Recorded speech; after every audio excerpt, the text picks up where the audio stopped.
Afternoon and welcome to the virtual meeting of Allerdale Borough Council. My name is Leys Branthwaite and I am the Democratic Services Officer, and for the purposes of this meeting I am also the host. I will be assisting the committee with the use of technology to manage the process of the meeting. I will not have any control over the meeting and the meeting will not begin until instructed by the chair. This meeting is currently being live streamed via YouTube and a recording will be made available on the Council's website.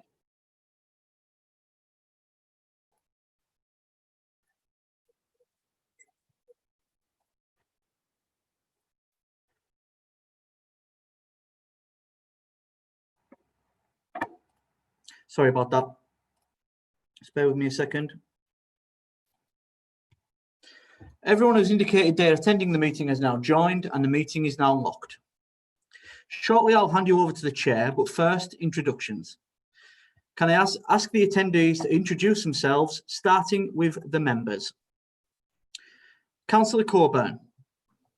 Good afternoon, Councillor Nikki Coburn.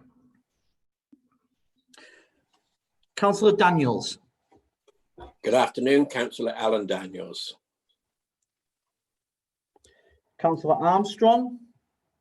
Councillor Cadel Armstrong, Harrington and Salterwick Ward Councillor. Councillor Fairbrother. Good afternoon, Councillor Janet Fairbrother. Councillor Granger. Good afternoon, Councillor Malcolm Granger. Councillor Kirkbride. Good afternoon, Councillor Adrian Kirkbride. Councillor Gaston. Good afternoon, Councillor Peter Gaston. Councillor Lynch. Good afternoon, Councillor Elaine Lynch. Councillor Semple. Good afternoon, Councillor Andy Semple. Councillor Tyson.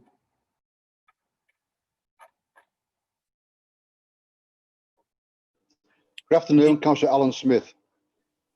Okay, Councillor, thank you, Alan. Councillor Alan Tyson. You're on mute, Councillor Tyson.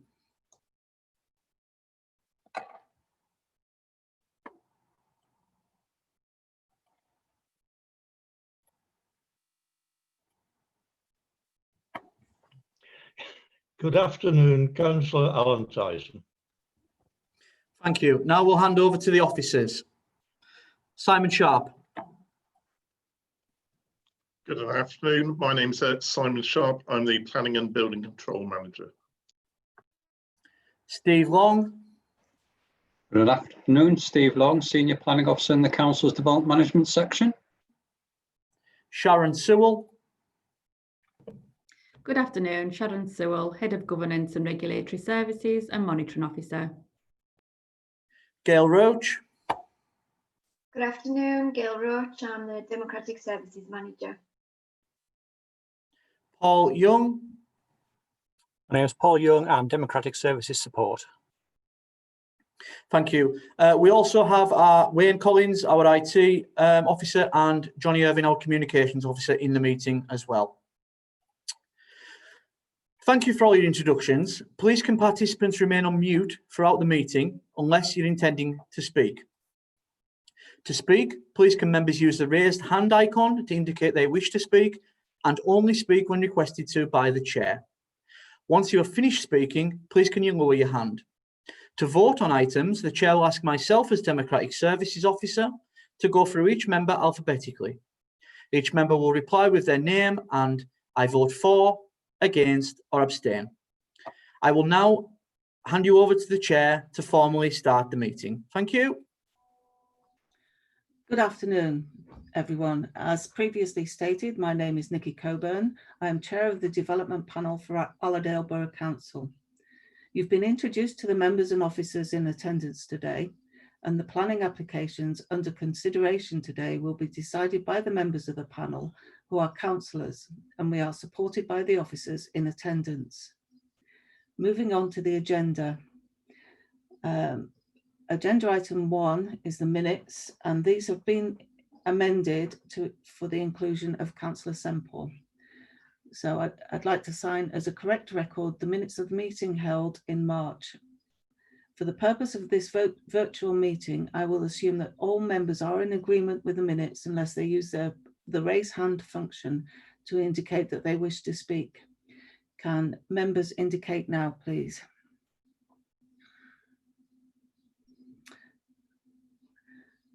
Thank you. The minutes are approved. Oh, sorry. Apologies. Councillor Janet Fairbrother. I'm sorry, Nikki. I thought I was proving them by putting my hand up. So that's my first mistake. I apologise. Okay, that's fine. The minutes are approved. Agenda item 2, apologies for absence. Lee, do we have any apologies, please? Yes, Chair, thank you. We have apologies from Councillor Mumby and Councillor Horsley. Councillor Horsley's place today will be taken by Councillor Gaston. Thank you. Thank you. Declarations of interest. Please use the raise hand function to indicate if you wish to make a declaration. If it becomes apparent during consideration of any of the applications that you may have an interest, please declare at that point. Do we have any declarations of interest? Can't see any. Okay, thank you. Questions. Do we have any questions, please? No questions received, Chair. Okay. Right, we need, before we move on to planning application OUT 2019-0002, could we pause, please, to allow the speakers to attend? Yeah, Chair, I'm just admitting them into the meeting now. Okay, thank you. Just a reminder for all our speakers, if you can please knock your cameras off and your microphones to mute. Thank you. Right. Chair, all the speakers are in the meeting. You can proceed. Okay. So moving on to planning application OUT 2019/0002, the outline planning application for a residential development of up to 12 dwellings on land at Church Road, Thursby. Could I have the planner, please, to present? Thank you, Chair. So the first item on today's agenda is an outline application, which is an enhanced outline application to include the reserved matters of access. Members may recollect that this was the subject of a previous site visit several months ago. Members may also recollect that this application was also considered by the panel meeting in March, under which the result to defer the application to enable to check the objection representations relating to the ecological value of the site and any potential pollution implications. Plus, it was also kind of indicated that we'd obviously verify the details relating to the survey references to the highway works. Before I go into the actual kind of slideshow to go through and remind members of the details of the site and surroundings, just a quick update, just draw to members' attention the details on the late list. There's a reference there to correction on the actual kind of plan references. There were some concerns relating to which specific plans were being considered by the access. We'll bring those plan details up as part of the slideshow, but the correct references of the plans are referred to on that late list, as is a further letter of objection, which raises a range of kind of concerns, most of which are kind of referred to within the body of the report. Would also draw to members' attention within the recommendation, due to a slight rearranging of the conditions, there's a slight change required to conditions number 17 and 18, which have a sub-reference relating to other planning conditions. So they will be modified just to reflect the other conditions that are actually within the report. One other additional late item, which I'll just kind of report to members, was members may recollect there was a presentation by the Parish Council at the time when it was being considered back in March. And one of the concerns was relating to the pollution of the watercourse, Matty Beck, which runs along the boundary of the site. Now, as part of that, we then reconsulted the drainage authorities. The details of the Environment Agency's response are actually incorporated within the report. However, we've only just received a response back from United Utilities in response to the details. Members may recollect that their concern was that parishes was the issue of pollution and potential pollution. As you may recollect, there was a slideshow PowerPoint presentation presented by the Parish Council, and members were concerned and wanted some feedback on those particular details.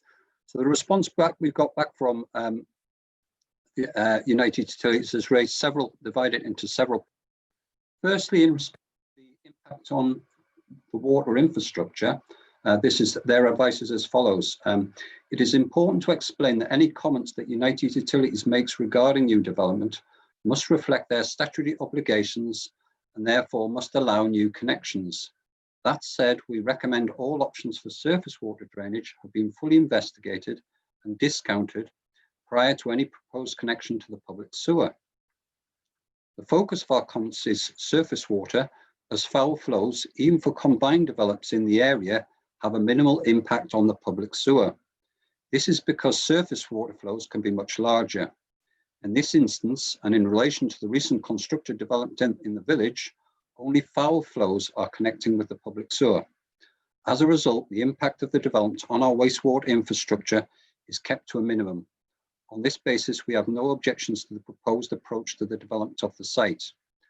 And then they've similarly added on to some of their kind of further considerations. You will notice within the recommendations of the report that we have a specific condition number 6, and they're asking for certain variations to that particular aspect of that particular individual condition. One of which is to seek the details to be submitted prior to the determination of any reserve matters, rather than actually pre-commencement. Highlighting the importance of preferably adopting a SUD system as part and parcel of any surface water drainage. And they also, in terms of site specific, have flagged up that some of the levels are kind of concern on this particular site because of the low lying level of the land. And so what they're requiring is that particular condition also be amended to include details requiring the submission and approval of the actual kind of finished floor levels.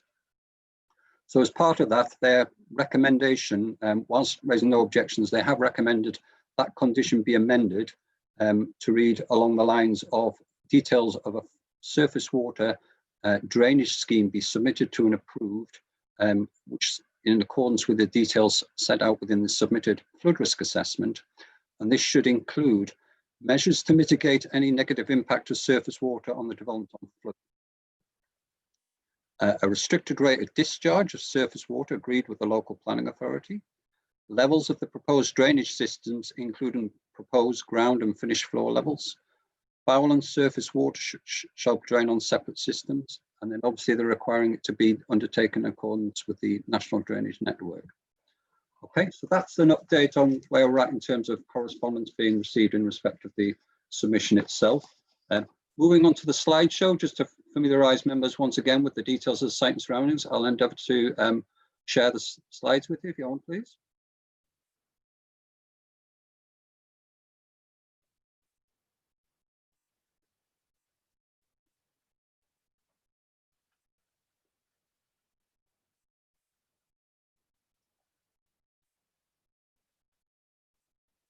Can I just check that everyone can see the slides now? Yes. That's okay, right. So running through the details, as I say, in terms of the title, you notice an outline application up to 12 dwellings. There is an indicative plan, which I'll come on to, but it is purely indicative. So this is the site in question, located centrally within the village of Thursby. As you can see, it occupies quite a central location in the village, bordered on all 4 sides by built development. You'll notice on the actual kind of slide that there's one highway which abuts the actual kind of the actual site in question, which is called Church Lane, which runs along the northern corridor of the site. Just to the southern edge of the site, there's a little water course called Matty Beck, which runs along the boundary. You can just see as it kind of skirts around the what would be the southern perimeter of the site. Moving on to the slideshow, that shows its relationship to the surrounding developments. Obviously, this is an old satellite picture because obviously we've had the more recent Stories development located out to the west of the village. But you can see the context. This is an isolated paddock field located within the centre of the village. So this is the indicative layout plan. As I say, the access is something that's been considered in detail, but the remainder of the details are purely indicative. So you can see the hypothetical layout showing an illustrative layout of how 12 dwellings could be achieved at the site. The access details are in particular detail. One thing I would draw to highlight to members' attention is one of the key considerations as part of the details related to the actual kind of details of the road as shown on there. So this proposed layout, as well as the access, does include the details of the highway infrastructure that will be put in as part and parcel of the submission, which was requested by the Highway Authority. Another particular individual feature of this particular proposal is in response to the Environment Agency representations in the Ecology Survey, an 8-metre buffer strip has been retained along the southern edge of the site, which obviously provides a little bit of a gap between that of the actual kind of Matty Beck and any built development, including the gardens of the proposed housing scheme. One of the key concerns, which was obviously kind of flagged up as part of the last consideration of the proposal, was the provision of the actual kind of visibility displays and the details of the junction. So this is a more kind of detailed, blown up version of the actual precise details of the junction itself. So you can see the provision of what would be a new footpath along Church Lane coming out of the actual access site. It would link to the existing footpath corridor, which is located to the east of the site. And the junction is shown there. You'll notice, obviously, they've outlined the details of the displays shown on that particular individual plan. The other areas, obviously, which will be brought up by the speakers is the issue of the impact on any potential impact on the hedgerows. The applicant has obviously acknowledged that there was actually the need for the removal of the existing boundary hedgerow where the new access junction comes out. You will also notice on that particular individual slide that the hedgerow section to what would be the east of the site, that is also proposed to be removed but replanted as part of the scheme. The green fuzzy hatched kind of hedgerow is the hedgerow that's to be retained as part of the submission. Now, one of the other key considerations that's been raised as, within some of the kind of concerns is Thursby's role as a local centre within the actual kind of local plan, and the various kind of details that have been put forward as part of part 2 of the Allerdale local plan. Whilst part 2 isn't adopted, it's been through its examination, and so therefore it presently has significant weight attached to it. So you'll notice the actual kind of application site in the wider kind of village context. You can clearly see it's well located, well within what is the actual settlement limits.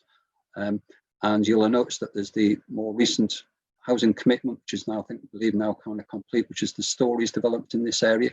And the one other housing allocation as part of the plan that's being kind of considered is this separate housing allocation, which is extending out towards the A595. One of the points I would highlight on that, though, is the relationship to of the actual particular site to what is the remainder of the village, which I'll kind of come on to, is that the perception is that we would see this as a windfall site. It doesn't actually project the settlement outside beyond what is the existing settlement limits for the village. So it's just some pictures, just to revisit the appearance of the site and the context of the site surroundings.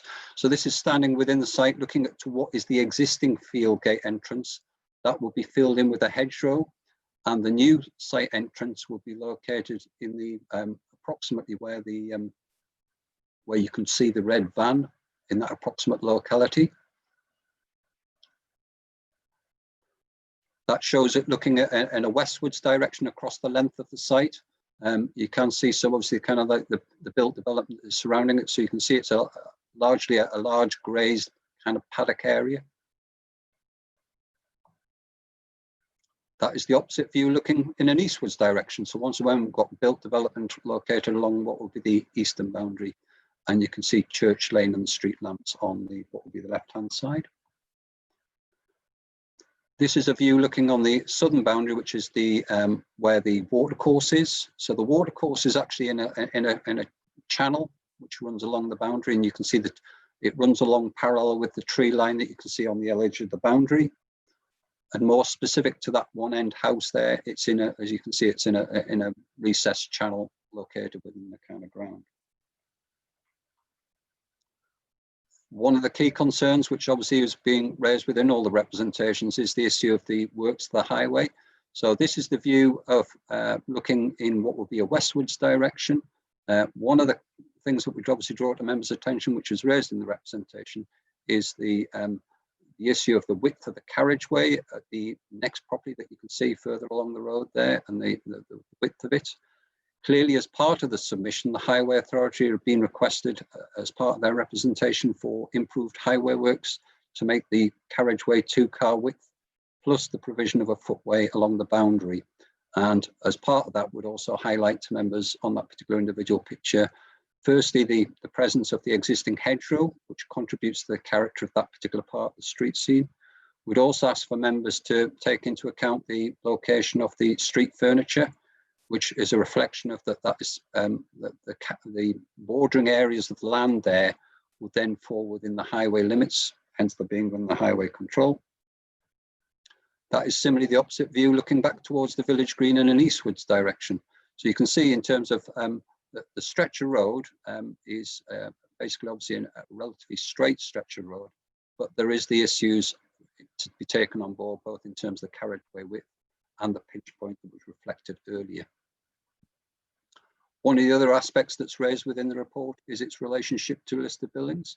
So you can see the application site just clearly here, and you can see its relationship to 3 separate listed buildings. We've got the Ship Inn, which is located just in this corner here next to the actual kind of near the village green area. We've got the old vicarage, which is set back up there. And we've also got a property called Knee Rush. Knee Rush, visually, there isn't that much interaction due to the neighbouring property here, which obscures a lot of any kind of interrelationship and direct views of it. As well as the 3 listed premises, there is also St Andrew's Church, which is obviously quite a local landmark building. As you travel along the A595, it stands out as one of the kind of key kind of physical features in the surrounding landscape. So look at those individually. You can see that's the church. And to the immediately right of the render building is what would be the listed building of the old vicarage. Oops, just missed one up there. That is the setting of the vicarage. So you can see it's got an outlook. You will notice that it has, the vicarage has got a very, very tall beech hedge along the highway frontage with Church Lane.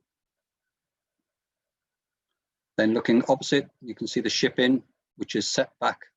Once again, its views are largely obscured due to the orientation of the building to the actual application site.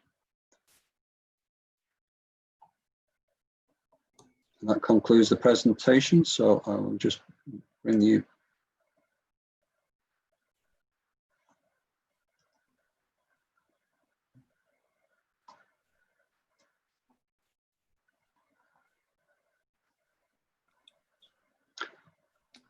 Thank you, Steve.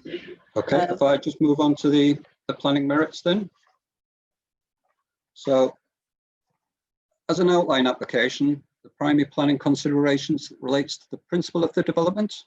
So the site concerns relates to a small paddock field located in the centre of the village. As you'll observe from the site location plan, it's surrounded by existing built development with its single access point on the northern boundary. Now, Thursby is designated as a local service centre in the settlement hierarchy, and therefore, by virtue of its range of services, it is recognised as a sustainable location for further future housing growth. Members are therefore solely to consider the merits of this individual site rather than any of those other potential alternative sites in the village. As mentioned before, the site represents a windfall site. It's enclosed by built development, is located within the limits of both the former 1999 adopted local plan and the more recent draft Part 2 Allerdale local plan, which has substantial weight. And consequently, the proposal, due to its central location, doesn't raise any issues relating to the tilt of balance in extending the built development into the surrounding countryside. The open space is private rather than public, and views of the site are limited due to the boundary hedgerow. Its value as an open space asset to the village is therefore limited. Officers therefore consider the proposal will contribute to the council's housing supply, and subject to addressing any physical constraints, the principle of the development is considered acceptable. In terms of the physical constraints, the key issue has been the access off Church Lane, hence the incorporation of it as part of its enhanced outline application. Officers recognised the rural character of the lane and sought to minimise the impact on the existing hedgerow. The siting of the access in the highway meets the Highway Authority's requirements, which requires the increasing the width of the carriageway to car width and also providing an additional footway. And this has obviously been quite significant in influencing the safeguarding of this feature, hence the omission of using the existing access. It can also be observed from the plan that the bulk of the hedgerow to the west of the proposed access has been safeguarded. The dimensional highway details of the drawings was challenged by an objection representation at the last panel meeting. In response to this, the council commissioned an independent peer survey of the road details, which overall concluded there was no significant discrepancies. Thus, also officers are satisfied the proposals can be accommodated within the highway limits as outlined on the plan. The Highway Authority raised no objections to the latest amended access details, and albeit the estate will likely increase traffic, the safety of pedestrians is secured by the delivery of the footway. The highway merits of the scheme are therefore considered acceptable. The access details and displays are specified under conditions number 11 and 12 within the report. Another identified physical constraint of the site was the existing watercourse of Batty Beck, which traverses along the southern boundary of the site, which raised both issues relating to flood risk and ecology. Each of these can be examined in turn. Firstly, in terms of the drainage, the local representations have highlighted that part of the site ponds in heavy rain. Officers acknowledge this, but emphasise the site is in flood zone 1, and by virtue of the size of the site, it does not actually require a flood risk assessment to be evaluated by the Environment Agency. The lead local flood authority considers this as a localised matter which will be addressed through the development of the site and subject to implementing a surface water drainage system which reflects the existing greenfield runoff rates and allows for climate change. There should not be any significant impact in terms of flood risk. This is obviously also endorsed by that recent response from United Utilities, which seeks to safeguard both satisfactory foul and surface water drainage as part of the scheme. So these particular details are outlined under conditions number 6 and 14 within the actual officer's report. Interrelated to the drainage was the Parish Council's presentation concerns on the means of foul drainage from the site, which is the development to the public sewer, increasing the pollution risk to Matty Beck, with reference to pollution incidents report to the Environment Agency. This matter has been referred to both the Environment Agency and United Utilities with references back. The Environment Agency's comments are highlighted in paragraph 12.41 of the report, but they concluded as the enforcement agency that the proposed works would fall within their respective permit. Clearly, we've also heard from United Utilities as part of that late representation.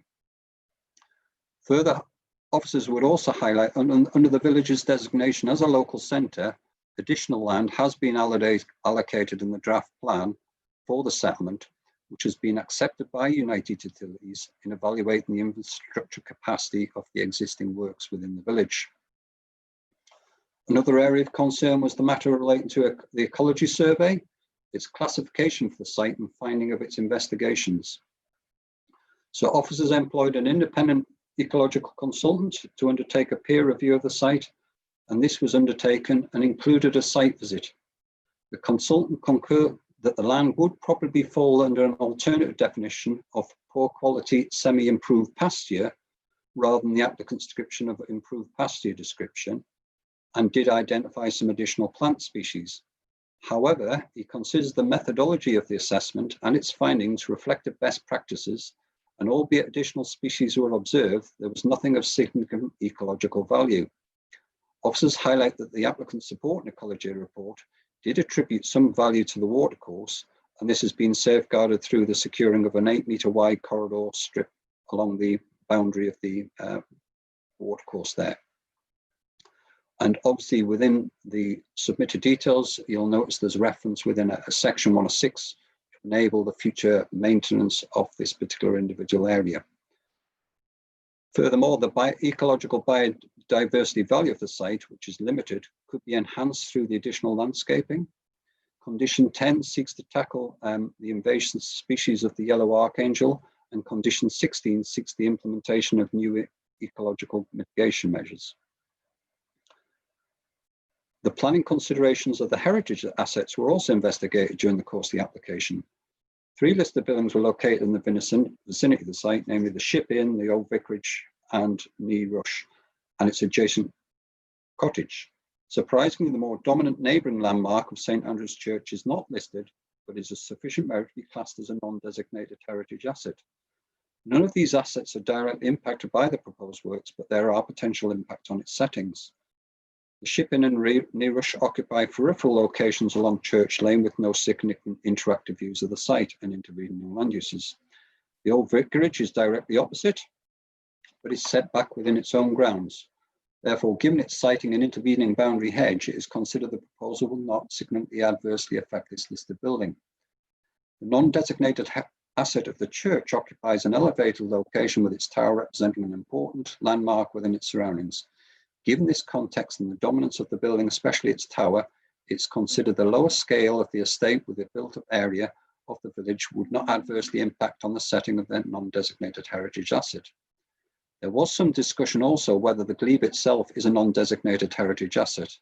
However, although accepting that historically there may be a connection, this has been eroded with time.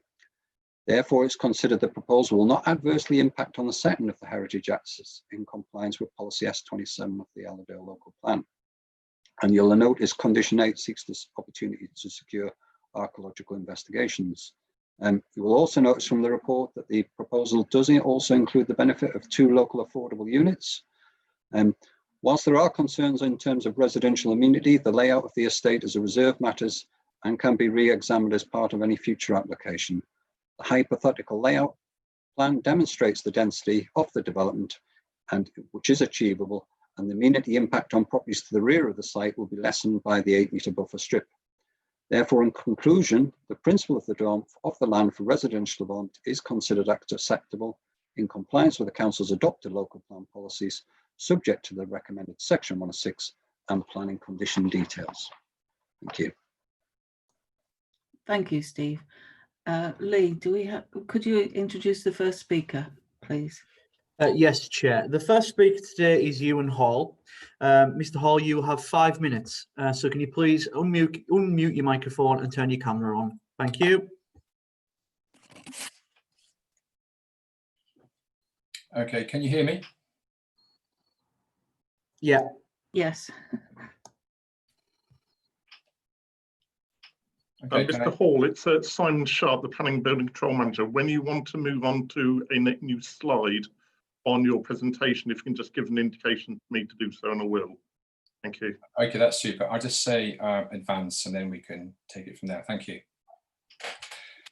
Okay, so I'd like to talk about Thursby sewage works in relation to the outline planning application. I was a parish councillor when I spoke to you last time. I have since retired, so I'm just a parishioner at this time.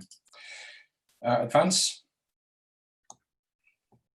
Okay, just looking to the right-hand side of this slide, this is just a pictorial representation in simplified form of what's happening at the Thursby sewage works when we get extremely heavy rain or storm-type conditions. Sewage and surface water is going to the sewage works.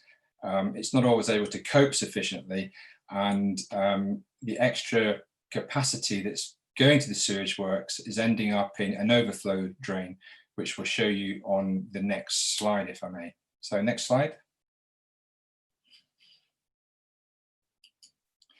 So our observations over the last year or so are the following. The Thursby sewage works system overflow has on several occasions, after heavy rain and storms, deposited sewage and effluent and sanitary products into Matty Beck. A net to contain the solid waste in the overflow chamber is a little unique to this site, as described by United Utilities, and the overflowed solid capture net is periodically emptied by an outside contractor. Now, you have suggested that nothing can bypass the net. However, we have seen otherwise, and we'll show you that in the coming slides. Advance, please. This is just a picture of one of the tankers that comes to the sewage works on a periodic basis to take away the solids from the sewage works. Next slide, please. So looking at this picture here, if you look on the left-hand side, this is the storm well where the excess sewage goes into if the main plant can't cope with it. And within that well, if you look to the right picture, that's the net that I've been referring to. This is the net that fills up with solids. Unfortunately, what happens during heavy weather, heavy storms, etc., is the net becomes or can become detached from its holding. And if we can go on to the next slide, please. That left picture is just looking at the net from above, and you can see a better representation of the overflow well there. And in the mid-ground of that left slide, you'll see the pipe that goes down towards Matty Beck. Now, the right slide just shows you what can happen or has happened, as a matter of fact, when the net becomes detached during storm-type conditions. The human effluent just builds up in the tank, and then it goes out through that pipe and then down into Matty Beck. If you could advance, please. Again, just looking at the net from directly above, and again, just looking at the well where the net has actually failed during storm-type conditions. Next slide. Now, this is the outlet flap 30 meters down from that waste tank that I've just showed you. This is where the waste comes in storm-type conditions. Human effluent just gets discharged into Matty Beck, and there's an example here. Next slide. Not just human effluent, we've also got other material that gets discharged, sanitary products, wet wipes, and so on. In this example here, being discharged into Matty Beck. Next slide. And 2017, so we're going back 3 years now, this was an issue. We raised it with UU. And again, just some more pictures of examples of discharge into the Beck during the storm. Next slide, please. So this is an important slide. This was a reply from UU in February 2020. They said to us that they'd emptied and cleaned the storm overflow net, and they also stated that the overflow net had filled more quickly than usual due to heavy rain. Again, this is in February, so just 3 or 4 months ago. They also stated they were reviewing their local management plan to ensure the net is working as optimally as possible, but they do recognise the issue of the screen stroke net. So that's their comments, it's not mine. And they've also added the storm overflow net to their corporate risk management system for priority future investment. We don't know how long that's going to be. Next slide. So just looking at a couple of factors on the left-hand side, we know that the weather has changed, climate change has brought that along. So we're getting heavier rain and more prolonged, which is, we think, exacerbating the situation at the sewage works. We have had the 70 new houses, St Andrew's View. And we see and feel that the sewage works isn't able to cope effectively with sewage effluent and surface water runoff during periods of heavy rainfall. And it has resulted in discharge to the watercourse. Whilst UU have added the storm overflow net, and they've spoke about this in their future project management of the site, we feel that this current application, outline application, could compound the situation at the sewage works and add to further effluent being discharged during periods of heavy rain. And is, of course, an offence for UU to cause and only permit the discharge of sewage effluent into an inland fresh waterway. Next slide, please. You have had your 5 minutes. Okay. Well, if colleagues could just look at that slide, and then I'm happy to take questions if that's okay, please.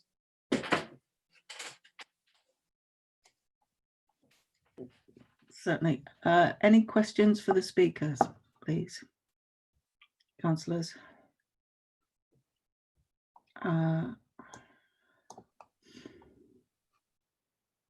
Councillor Fairbrother. Thank you, Chair. You say that the human waste overflows into Matty Beck. Does it actually get as far as the watercourse of Matty Beck behind the development site, or is it much further away? Just wonder if it flows right down the site. So during the storm type conditions, by virtue of where the site is currently located, it is to the northwest of the village by about 400 metres. and Matty Beck tends to flow further west, away from the village. Thank you. I understand it now. Thank you. Okay, thank you. Councillor Smith. Thank you, Chair. Just a question on the effluent in the in that holding tank. Surely, if that's a problem, that should have been tackled by the Environment Agency and the River Authority, because you can't discharge effluent directly into a beck, I don't think. So I think that's as an aside, and that should be looked at in a different context. Thank you, Chair. Yeah, so certainly from the February episode where we raised it with UU, we did in March report that particular issue to the Environment Agency.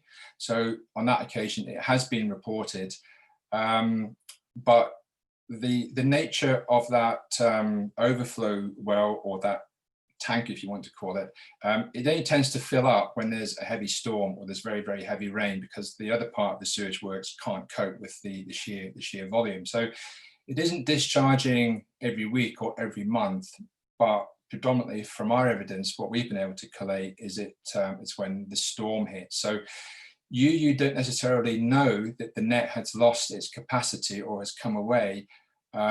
What we're seeing is, for example, a footpath runs directly by this sewage works. When we walk past there, we're able to observe if that tank's particularly full. And as we go down to the north side of the site where it discharges into the beck, it's actually quite visible when the tank's full, and if there's a discharge into the beck, it's very observable. Thank you. Next speaker, next member is Councillor Alan Daniels. Oh, hi, yeah. Thank you, Madam Chair. I'm just wondering, when was the last time there was an overflow of effluent into the beck? Is it recently? Because you did mention 2017, but has it happened since on many occasions? Yeah, so the last one which we can verify was during, I think it was Storm Dennis towards the end of February 2020. So just maybe three or 4 months ago, during that period of heavy rain. And that's, as I mentioned, that's what we tend to see during periods of heavy rain. And the last one that we are aware of for sure was in February. Right. Mr. Hall, do you think you could switch on your video, please?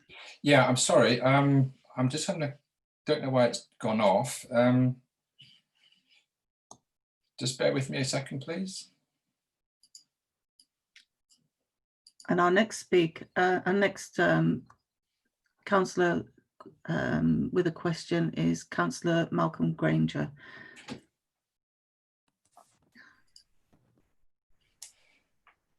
Thank you, Madam Chair.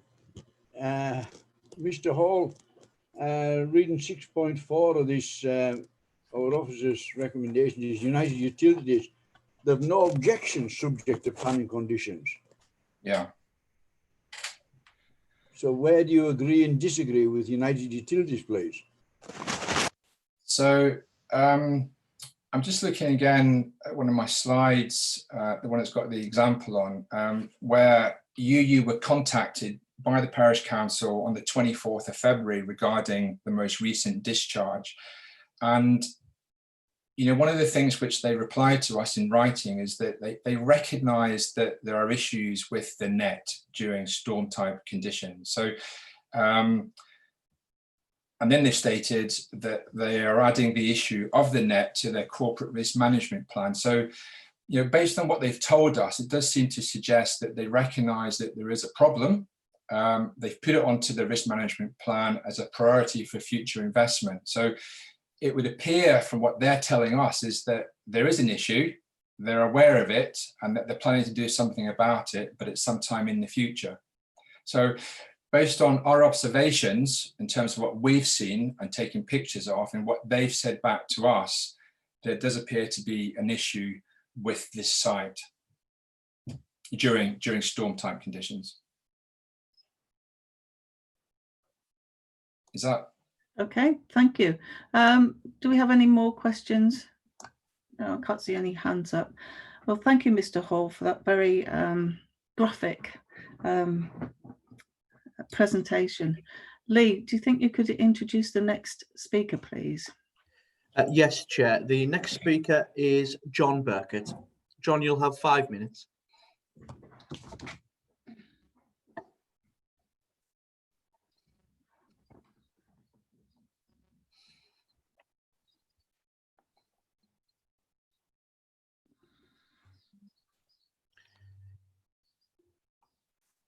John, also, if you could unmute yourself and switch your camera on, that'd be great. Thank you.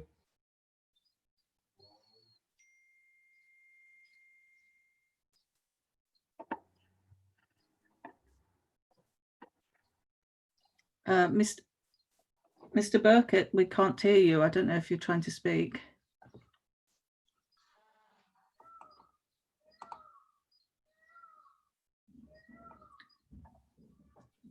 Hello? Mr. Burkett?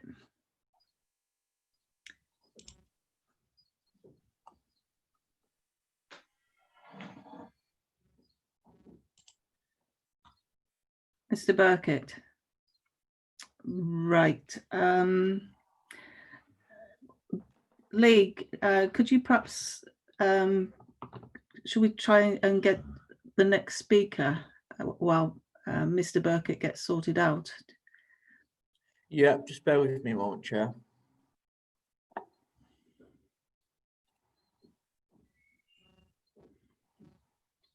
Mr. Burkett is actually unmuted. Ah, Mr. Burkett, can you hear us?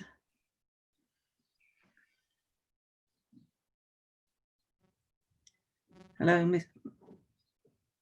I don't think Mr. Burkett can hear us. Here now, yes, I can. Nikki. Ah, right. Right. Finally. Sorry. Okay. Mr. Burkett, you've got 5 minutes if you'd like to start your presentation. Okay. Yes, well, first screen, please. That's it. Thank you. Next screen.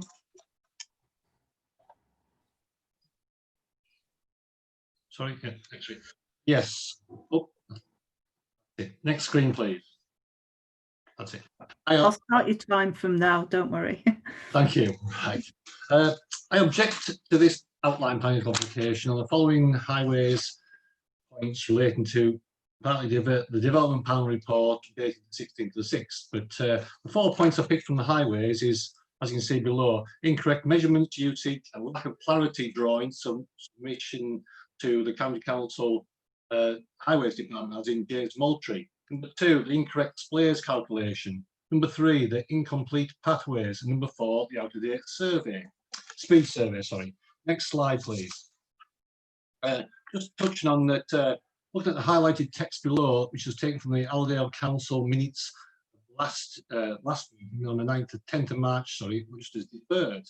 The note here is that undertaking was given by the officers to meet representatives of the Parish Council and the county highways in attendance. This hasn't happened, this meeting, before today's meeting, shall I say, the meeting on site. From the development panel report in green, you can see 3.2 talks about the plans for consideration are, was highlighted in red. They are not the plans in your particulars, in your plans and particulars link that it shows there below. And also for both location plan and the amended drawing, because the numbers are not correct on that one. If you go to the next slide, please. 12.8 talks about the your requirement to retain as much frontage hedge as possible and provide the required footway. Again, this can't be seen on the drawings because the drawings aren't correct. 12.9 talks about you've done a dimensional survey, and yes, that is correct by a specialist surveyor. But as you can see, I was mentioned here that you've said that the plans are okay, but I say no, because the submitted plan is using the OS layout plan as opposed to AutoCAD information and put the visibility display on. Okay, next slide, please.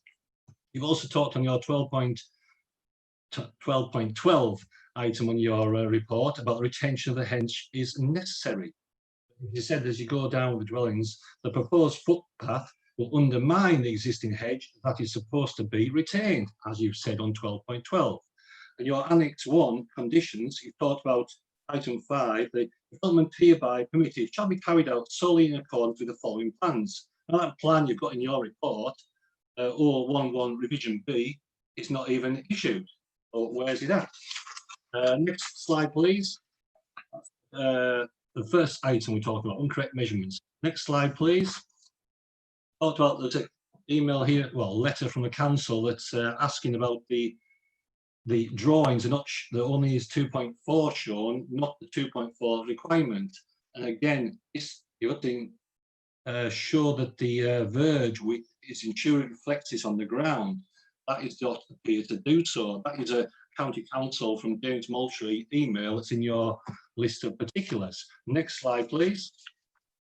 Going on to your layout, you can see there the items in blue, surrounding blue from your left. First of all, the 3.3 narrow gap is not dimensioned on your site plan that's been issued to highways. Again, the clouded area you can see there shows the OS overlay drawing being used instead of the corrected surveyed drawing. The roadside, look at the surveyed road drawings in respect there. And then below that, the footpath end is not at the end of the development frontage, approximately 8 metres short. Planning requires a frontage along the whole, sorry, a footpath on the whole frontage. Next slide, please. You can see there, that's a basic copy of your peer assessment, and there's dimensions in 4 places, near where Leys is on the left-hand side, on the narrow area, and then midpoint on the second, near the proposed entrance, where the little triangle, green triangle is. The right-hand side has dimensions as well. Next slide, please. You can see the blow up there, talks about there, the actual dimension of the Leys is 3.3 or 3.23 nearest damage. And then also, yes, thank you for that, Simon. And then also you can see there, the next point, the actual line of the road edge is not shown on the site plan. That's what the survey has shown out on site. Go to the right-hand side, the width of the road confirmed by your peer assessment of 4.2, which is on the frontage of development. This isn't shown on the site plan, even though part of your planning requires 4.8 road. Okay, next slide, please. Again, farther on your peer assessment drawing, you can see there I've highlighted the, if you look on the left-hand side blue square, the existing hedge will be undermined each side of this entrance. The 2-metre footpath is tried to be installed in these locations. There's only I put 15 there, my mistake, only 1.5 metres of a hedge. No, I was right. On the drawing, it says 15 metres of hedge removed as part of the site entrance. Still, as a little blow-up drawing there shows, there's only 1.5 space. Think 3-dimensional. Think of what it's doing, undermine that hedge, and you can't retain that hedge in that place. Same on the right-hand side photo. You've got 1.24 metres on your peer drawing. How do you get a 2-metre footpath in there around on the radius as your site plan has shown? Next drawing, please. Next slide, please. Again, it shows there's a manhole there in front of Orchard House that will be right in the middle of that new proposed footway. Yes, it's 5 metres wide there, so you make that road narrow to 4.8, go right through the middle of that manhole, which again will cause an unsafe area for pedestrians. But the right-hand drawing I've shown there, there's only 1.1 metres of footpath that can be accessible through that area. Next slide, please. Again, sorry. You've had your 5 minutes, Mr. Okay. Belford. Thank you. I know. Right. Do we have any questions now for Mr. Burkett?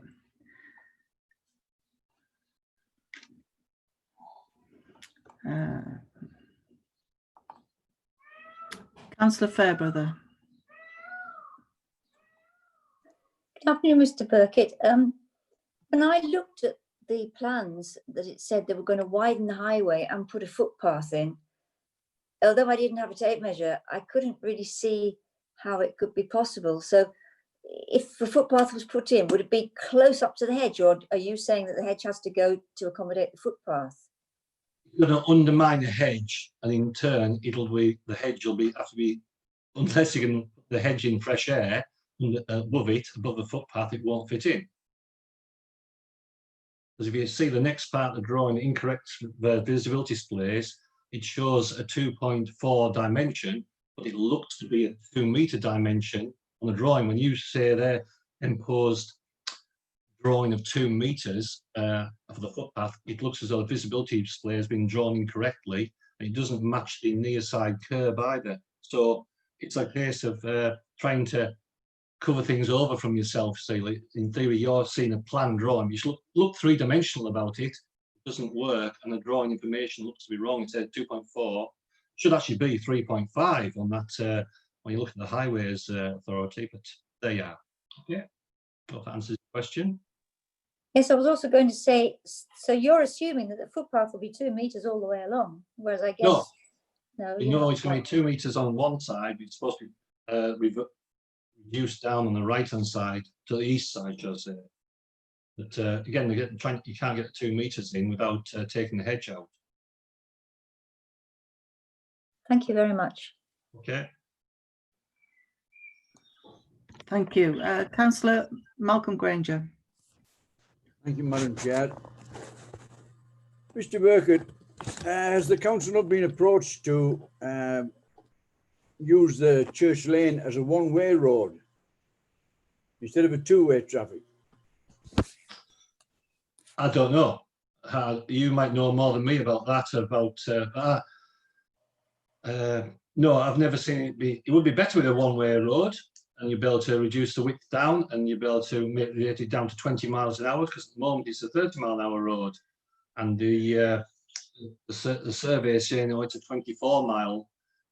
The average speed of people is 24 in the car, but again, it's still a 30-mile-an-hour area there, so it should be two-way traffic. But you have, as I've shown you before, it's only 3.3 metre gap, that Rowan Lee inch point, which isn't mentioned in the drawing. So it would be better with 20 mile an hour one-way system. Yeah, but, just food for thought, that was all. Yeah, definitely. I'm with you for that. Yeah. Thank you. That seems to be all questions. So thank you, Mr. Burkett. No problem. Thank you. Lee, please would you introduce the next speaker? Yes, Chair. The next speaker is Peter Hunter. Peter, you will have 5 minutes.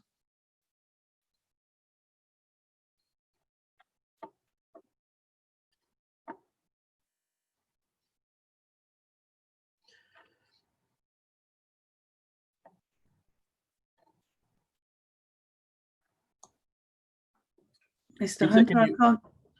Sorry, Mr. Hunter, I can't hear you at the moment. Right, well, I'm unmuted by the host, so am I? Yes, I can hear you. Yeah, we can hear you now. Can you turn your mic? Can you turn your camera on, please, as well? I've just pressed start video. Is that all right? I'm a bit of a dinosaur with this, I'm afraid. That's great. Thanks very much. Just when you're ready. Okay. Right. Next screen, please.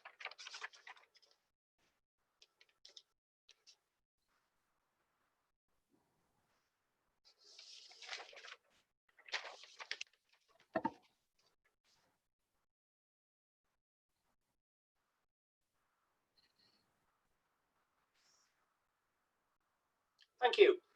The land we are discussing today comprises of an open grazing paddock within the centre of the village, being the former glebe field adjacent to the former church hall, vicarage and St Andrew's Church. The glebe field up until 1978 was owned by the church incumbent and formed part of their salary by stipends. In 1978, all glebe land was transferred to the Diocese Board of Finance, much of which now has been sold off for development. It is questionable as to how parishes came upon this land. Was it gifted? If so, should it remain with the parishes? Next slide, please.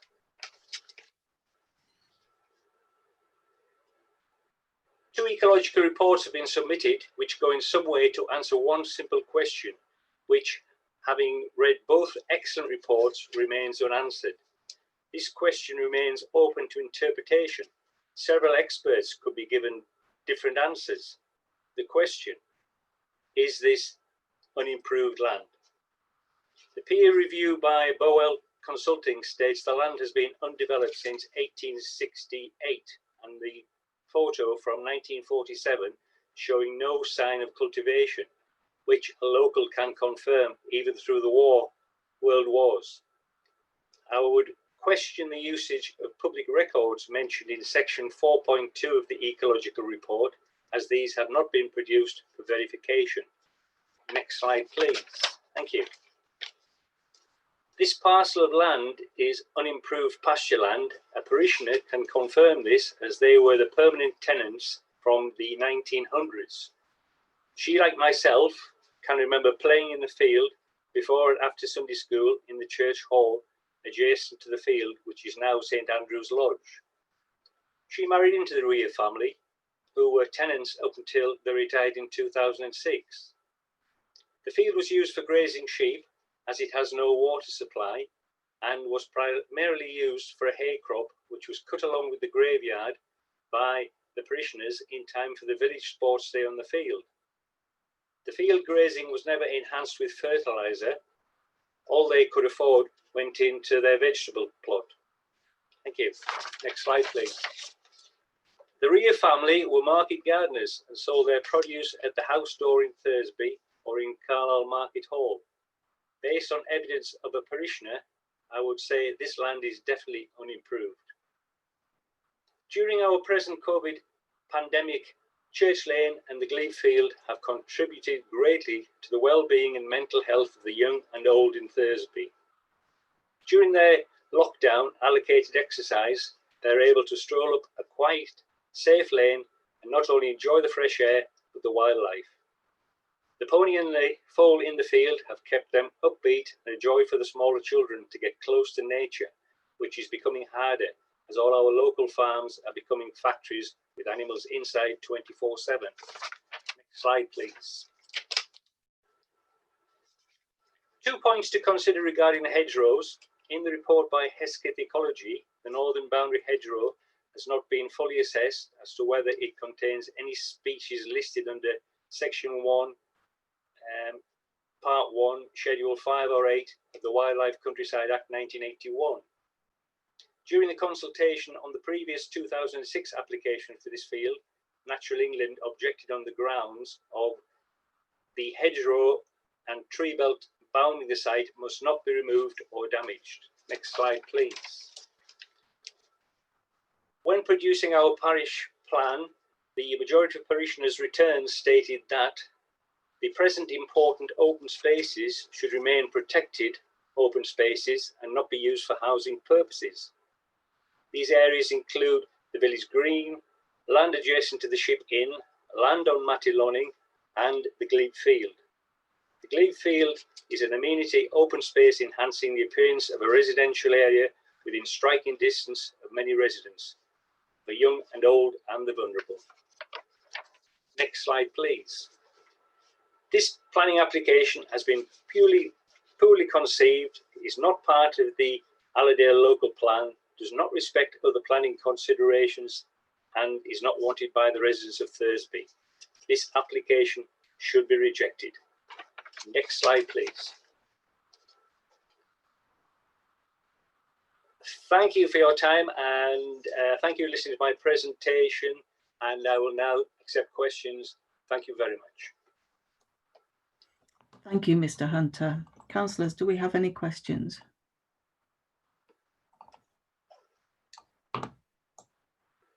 No, I've got no hands up. So thank you, Mr. Hunter.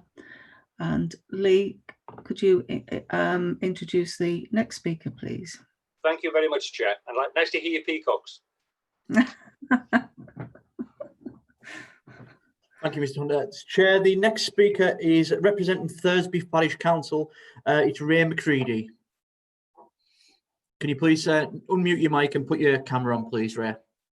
The camera says it has been stopped. I'll have a look. You can, yeah, we're on now. Okay, thank you very much. Thank you. Good afternoon. My name is Ray McCready. I'm speaking on behalf of Thursby Parish Council. Next slide, please. Next. I don't think they've been set up. Shall we just wait a minute and we'll start again? All right, sorry. Hope you don't count this as my time. Yeah. No, I'm not. Don't worry about it. It's we'll just wait until the slides come up.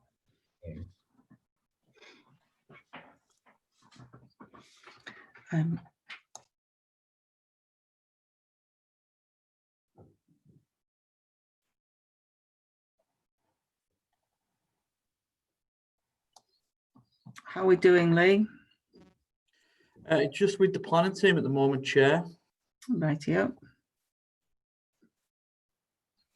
If you just bear with me a second, I should have these available to show. Hold on, please.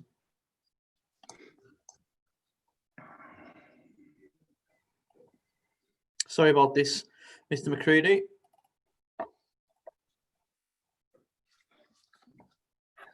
The joys of technology.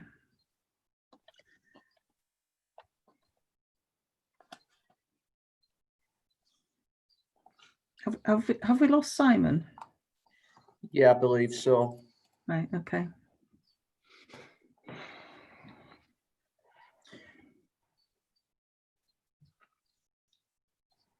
Chair, we've losing. Oh no, it's okay. Just give me a moment. I will get these. It's all right. It's all right.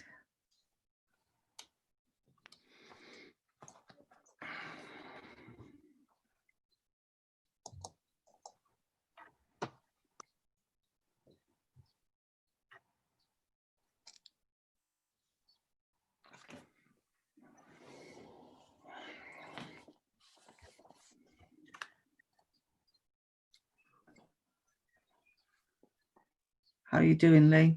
Yeah, just bear with me. I should have them now.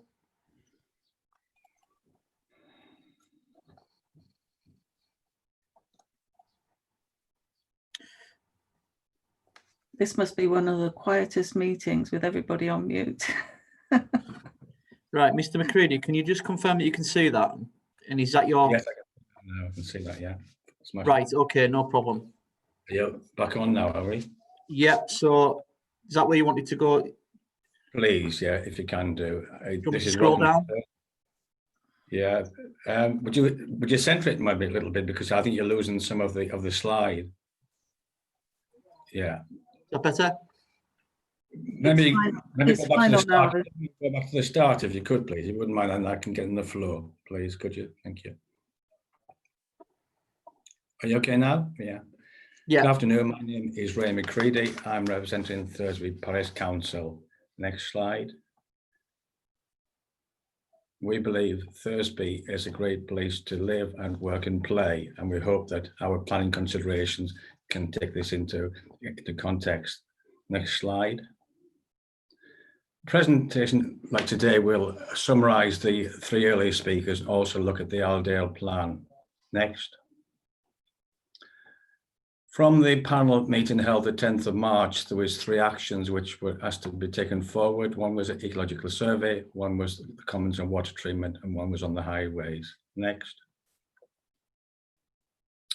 We've heard from Mr. Hall that well, we didn't, at the time, we didn't have a response from the Environment Agency or United Utilities. That has, I believe, has just come through like today. But the actions of the third-party evidence wasn't taken into consideration, and we still believe we have problems with untreated sewage leaking into Matty Beck. Next. The second action was regarding highways. We said we would have a joint measure, and because that didn't happen, it has caused confusion once again.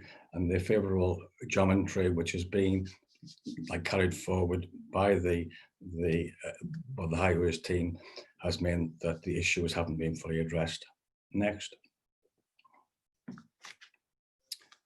With regard to the footpaths, I have some photographs which I'll actually show you later, but we do not have a footpath proposed into Church Lane, which would be sufficient for the needs of the community. Next. This slide, this photograph shows the width of the carriageway between the house row in Leigh and the church leading and the steps leading up to the church. 3.3 meters. Totally impossible to put a footpath and a roadway in there, and it's a danger to the children who have to walk up and down there, and the parishioners who have to attend church on a Sunday. Next. On the college's side, yes, we have a second report, but as Peter said before, there's still several questions unanswered about the site and the field. Thank you. Next.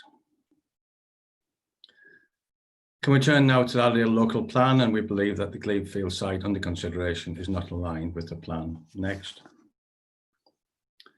We've reviewed the Allerdale local plan, the Thursby plan, and also the national planning policies. Next. In the Allerdale plan part 2, October 18, Thursby has one preferred site, and this is shown on the drawing below, and this site can accommodate 40 homes. Next. This aerial view of the proposed site is shown with the star, and you can see in front of the site is the newly built St Andrews View, which blends in with Matty-Lonin. Next. This is a plan of the village, and it shows the Glebe Field site, which is starred. You'll notice it's totally enclosed on 4 sides. The Glebe Field at present time is only green space we have in that area, apart from the village green, and it is used, that pathway is by local people. You can see the proposed site is in blue and the storage site is in red. A number of issues: safety around Church Lane, access, ecology, and also the unimproved land aspect of it. Next. The more detailed view, as shown by Steve before, issues there is the continuous footpath, which we don't have, historic hedge destruction, and also the housing density which is being proposed. You'll see it's not in line with the rest of Thursby village and the surrounding houses. Next. Aerial view once again showing the village, and what we have here is a star is where the Glebe Field is the site, and the Church Lane links the west and east side of the site, and our assets or our facilities on the western side, St Andrew's Church, Thursby Parish Hall. Eastern side we have the village green, the Ship Inn, bus stops, Thursby Primary School, and the sports hall. We see this Church Lane as a conduit between the village and the green as an asset. If we don't have a footpath along there, it's a danger for children going to school or the bus stop, elderly people, like going to the post office, mothers and toddlers, and people who use the sports hall. Next. This slide, which you see now, indicates the footpaths or the major footpaths in the area. A is the footpath leading down from St Andrews View into Matty-Lonin. This was a planner's requirement when the Storey Homes site was built. B is from Westhaven, and C would be the site along Church Lane, which we're advocating should be a footpath at the present time. Next. In the history of the Thursby plan, we had 4 preferred sites in January of like 17 there shown there, and the Glebe Field is not included. Next. In fact, the Glebe Field site was discarded in January of like 17 because of site is narrow, unsafe, and because of the church and access to the church together with the watercourses. Next. Thursby Parish Council is totally committed to the Allerdale local plan. We have 120 houses in our target. Up until the 31st of March, we'll build 77 houses in the area, 65%. The new preferred site gives us another 40. So we're very confident by 2029, we can meet our target for 120 sites without using the Glebe Field site. Next. Thank you, Mr. McCready. You've had your 5 minutes. Right. Thank you, Lee. Do we have any questions for Mr. McCready? No, can't see any questions. So thank you very much, Mr. Yes. McCready. Oh, we Chair's do. got some questions. Yeah. Hang on. Sorry, Councillor Granger. Thank you, Madam Chair. Mr. McCready, you said on a couple of occasions that the site does not fit into Allerdale's local plan. It looks from your presentation that it does, sir. It encompasses all. It's in the middle of the village. What I was actually saying that we did have 4 preferred sites in like 2017. The glebe field was excluded from those, and it hasn't been taken forward in the 2018 version. So therefore, why bring it back now? We have enough sites available, different from this one. Can I have a follow on? Yes, you can. No, you just seem to be edging your bets. It seems because that bit of ground there, it'd be ideal for building houses without spreading it out. Thursby bigger, it'd be keeping it contained more. I think what we have there is a green field site, which is respected and needed by the village. As such, we have to retain some green in the middle. We just can't build everywhere. And the site is ideal. The preferred site is backed by the Thursby Council. We've got a strong leadership team in there. We seem to manage what we're going to do for Thursby, and therefore we would like our views to be respected. Thank you, Mr. McCready. Councillor Fairbrother. Thank you, Chair. Perhaps Councillor Grange has forgotten the Stories housing development. However, my question is, there are so many issues here, which we've been looked at this afternoon. Which do you feel is the strongest argument against developing the glebe field? I'd just like to know what you feel most strongly about. I think the water treatment works can be solved. That just needs some money and some time. The biggest problem for me is like Church Lane is a conduit between the east and west of the village, and it's actually providing a link with all our amenities. We've got our church, we've got our sports hall, we've got the pub and the bus stops. Take that away and it makes it into a rat run. So the biggest thing for me is safety for the parishioners. Thank you very much indeed. Thanks. Right, thank you. Do we have any more people wishing to speak, question the speaker? No, I can't see anyone. Am I correct there, Lee? Yes, that's correct, Chair. I can't see any raised hands either. Okay, could you introduce the next speaker, which I believe is the agent? Yeah. Yeah, so the next speaker is Kaylee Lancaster. Kaylee, you'll have 10 minutes to address the panel. If you can switch your camera and your microphone on. Thank you. Yeah, can we hear me? Yeah. Yeah, great. Thank you. Good afternoon. Thank you for the opportunity to speak today in support of this application. The application has been the subject of wide public consultation and no objections have been raised by any of the statutory consultees, which include the County Council, United Utilities, the Environment Agency and Natural England. A number of objections have been made by local residents, and you've heard a little bit more about those today. A number of these objections relate to matters of detail, which are not currently being considered by this outline application, but will be given full and thorough consideration at the appropriate time. The application before you today is concerned essentially with establishing the principle for development with approval sought for access. Turning to the principle of development is considered to be supported by both local and national policy. It directs development into established settlements, and Thursby is designated as a local service centre. It is expected, along with the other local service centres, to accommodate at least 20% of the borough's housing need, and the application site will contribute to meeting that need. The site is a windfall site, centrally located with good access to services and facilities. The application proposes the erection of 12 new dwellings on the site, which will achieve high quality homes and a low density development. The indicative layout plan we have provided shows how the site could be developed, utilising a single shared access.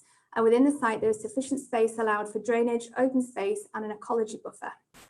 The council accepts there is a need for windfall housing sites, not just to rely on their allocated land, and housing targets are not intended to restrict development, which is otherwise considered to be sustainable. In respect of highway safety and vehicular access to the site, the application has been amended various times to ensure that we can demonstrate safe access to and from the site for both pedestrians and vehicles. It is important to recognise that the scheme proposes a number of improvements to pedestrian safety along the lane, including the provision of footpaths where currently there are none. The application was supported by a detailed speed survey, which has influenced the access and design of the visibility displays. The topographical survey and highways arrangements have now been independently reviewed and confirmed. The Highways Authority continue to raise no objection to the proposed arrangements, and overall it's considered that the required highway works, including provisions of footpaths, will improve highway conditions at the site. In respect of flooding, the site is in flood zone 1, which is a sequentially preferred location for new development. It has been accepted that localised flooding within the site has occurred. However, this has confirmed to have been caused by surface water as a result of poor drainage conditions within the field, which you will note is evidenced by the drainage strategy. The drainage conditions of the field will be improved as a result of the proposed development, and the drainage strategy will account for climate change with a detailed scheme submitted for approval at the appropriate stage. The condition requested by United Utilities would require that to be at reserve matter stage. The County Council have raised no objections to the application, and since the application was deferred in March, the Environment Agency have also been consulted and raised no objections. As the application is in outline form, the drainage proposals will need to be submitted for approval. UU have been consulted and raised no objections or raised any capacity issues. Discharge of surface water to sewers is only permissible in exceptional circumstances, and the proposed development is not intending to discharge any surface water into the existing sewer. Instead, the development intends to make use of sustainable drainage systems with attenuated discharge into Matty Beck. Following the March meeting, UU have been reconsulted and continue to raise no objections to these arrangements or the application. Turning to ecology, the application is not located with any specific ecological designation, but we have supported the application with a detailed and thorough ecological report. Biodiversity net gain can be achieved on the site through the inclusion of the additional planting and hedgerow. At the previous meeting, concerns were raised by neighbouring residents about the ecology report we had submitted.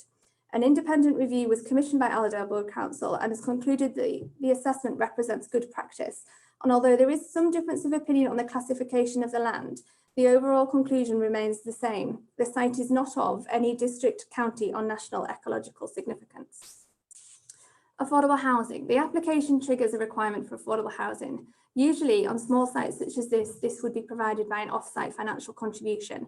However, the applicants are keen to ensure that delivery of the affordable housing is on site. The application makes provision for one discounted sale property and one rented property. The delivery of these units will be secured by a Section 106 agreement. Detailed information has been submitted to fully assess the potential for impact on surrounding designated and non-designated heritage assets. In respect of heritage, we agree with the Council's assessments that the impacts are negligible and harm will not be caused to heritage assets in the local area. Open space. The site is no longer a designated public open space. It's considered to have limited public value and is currently not accessible to the public. The land is privately owned and in agricultural use. In conclusion, the application is a windfall site located in a sustainable location within Thursby, which is a designated local service centre. The application is surrounded by built development and is considered that the amount of development proposed can be accommodated within the site without resulting in harm being caused to the surrounding built historic and natural environment. At an appropriate time, a further application will be submitted, which will provide all of the details of how the site will be developed, including design, layout, scale, landscaping and appearance. The application before you today is seeking your approval for the principle of development and for the access arrangements to the site. The officer report concludes that the application site is in a sustainable location and that the benefits of the proposed development are not outweighed by any identified impacts, which are considered to be minimal and are addressed by the imposition of planning conditions. We would therefore ask you to support the officer recommendation and to grant outline approval for the site. If I could just respond to some of the points raised by speakers. We acknowledge the concerns raised about the existing drainage system within Thursby, but I would just like to reiterate that United Utilities have confirmed that a foul connection is acceptable, and in accordance with local and national policy, no surface water will go into their sewer. Councillors obviously asked for further consultations at the meeting in March, which have been undertaken. The United Utilities response to the Parish Council, which I believe was in February 2020, suggests an ongoing issue and the need for United Utilities to maintain and upgrade their system. This will be required whether or not this application is permitted, as it appears to relate to an existing issue. The foul connection that we're proposing to the sewer will not contribute to this existing issue, which appears to arise from surface water and not from foul drainage. In relation to Speaker 2, who raised issues with the highways plans, we obviously commissioned a topographical survey which we've relied upon to calculate the arrangements, and an independent survey has been undertaken. And whilst there were some very minor discrepancies in some of the measurements, they concluded that our plans were an accurate representation. And just picking up on a couple of the ecology reports where the suggestion is that the land is unimproved. We don't dispute anyone's historical knowledge of the site. However, neither of the two ecologists appointed to look at this site concluded that the land was unimproved. Our ecologist classified the site as improved, and the council's ecologist categorised the site as semi-improved. We've received no objection from Natural England either in relation to ecology. And then just finally on the last speaker, we do disagree with the suggestion that the concerns raised at the last meeting have not been fully considered. The council have undertaken a number of independent reviews and reconsultations, all of which have identified no concerns. We acknowledge that at the moment, obviously, there's no footpath along Church Lane, and this development can't resolve all issues in relation to the existing lane. However, we do think that it will result in some significant improvements to pedestrian safety. Thank you. I'm happy to answer any questions. Right, questions from members. Do we have any members with questions for the agent? Councillor Fairbrother. Thank you, Chair. Thanks for your presentation, which was full of details about Thursby. You talked about it being a service centre, but I just wonder what services you'll be thinking about, because there's been 80 new houses built and there's likely to be 60 more to come. I'm just wondering what you would consider to be adequate services for a village that's expanding at such a rate. The designation as a local service centre is something that the council they've designated it as a local service centre. That's not something that we're making as an assessment. Yeah, but you said it several times. So do you know which services they have there in Thursby? And all I was referring to was its designation. It's a designated local service centre. That was the point. Councillor Smith. Thank you, Madam Chair. There's been a great deal said today about the drainage of the field and different aspects to it. Could you tell me more about the 8-metre strip, what divides the development from the other houses? Will that strip of land be drained as well? And who will ultimately maintain that strip of land? Will it be the developer, or will it be down to the householders, or will it just be left to grow wild?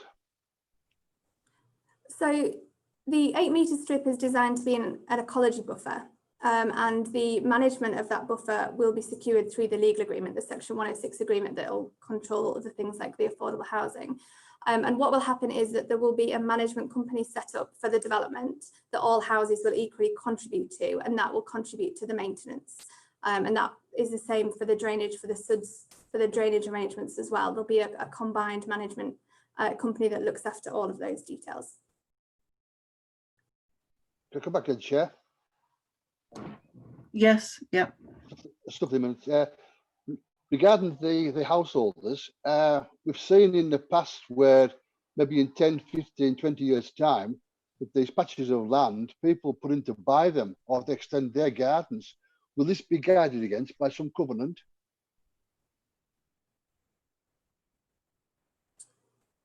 Well, as an ecology buffer and part of the approved development, I think it can be conditioned that that's retained for the life of the development.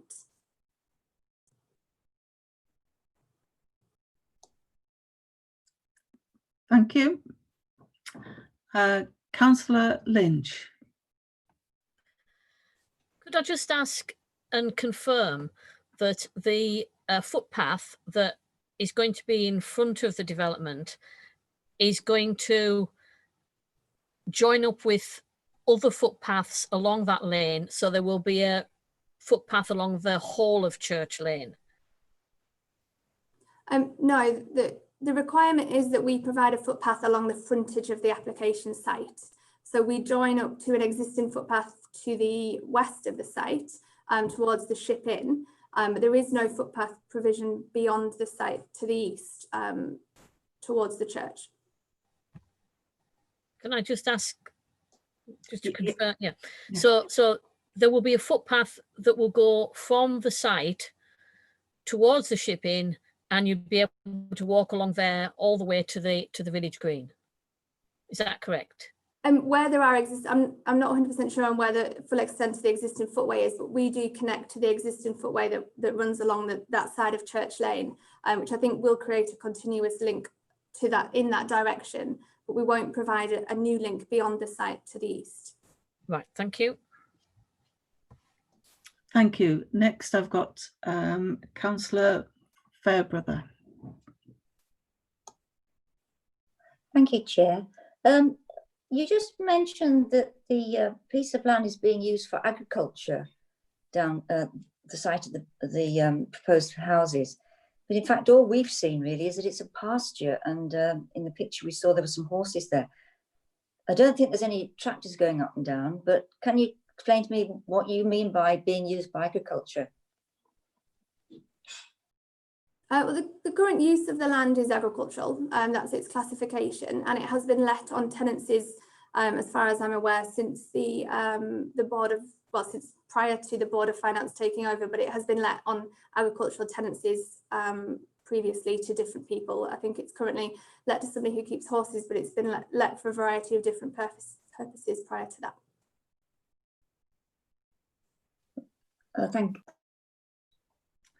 Thank you. Councillor Daniels.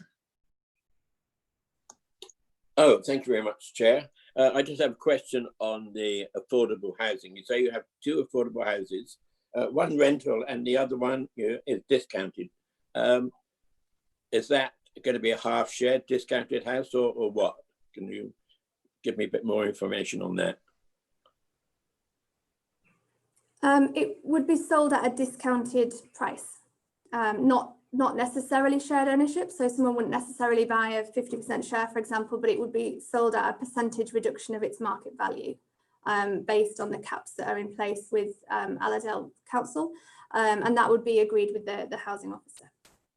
Okay, thank you. Thank you.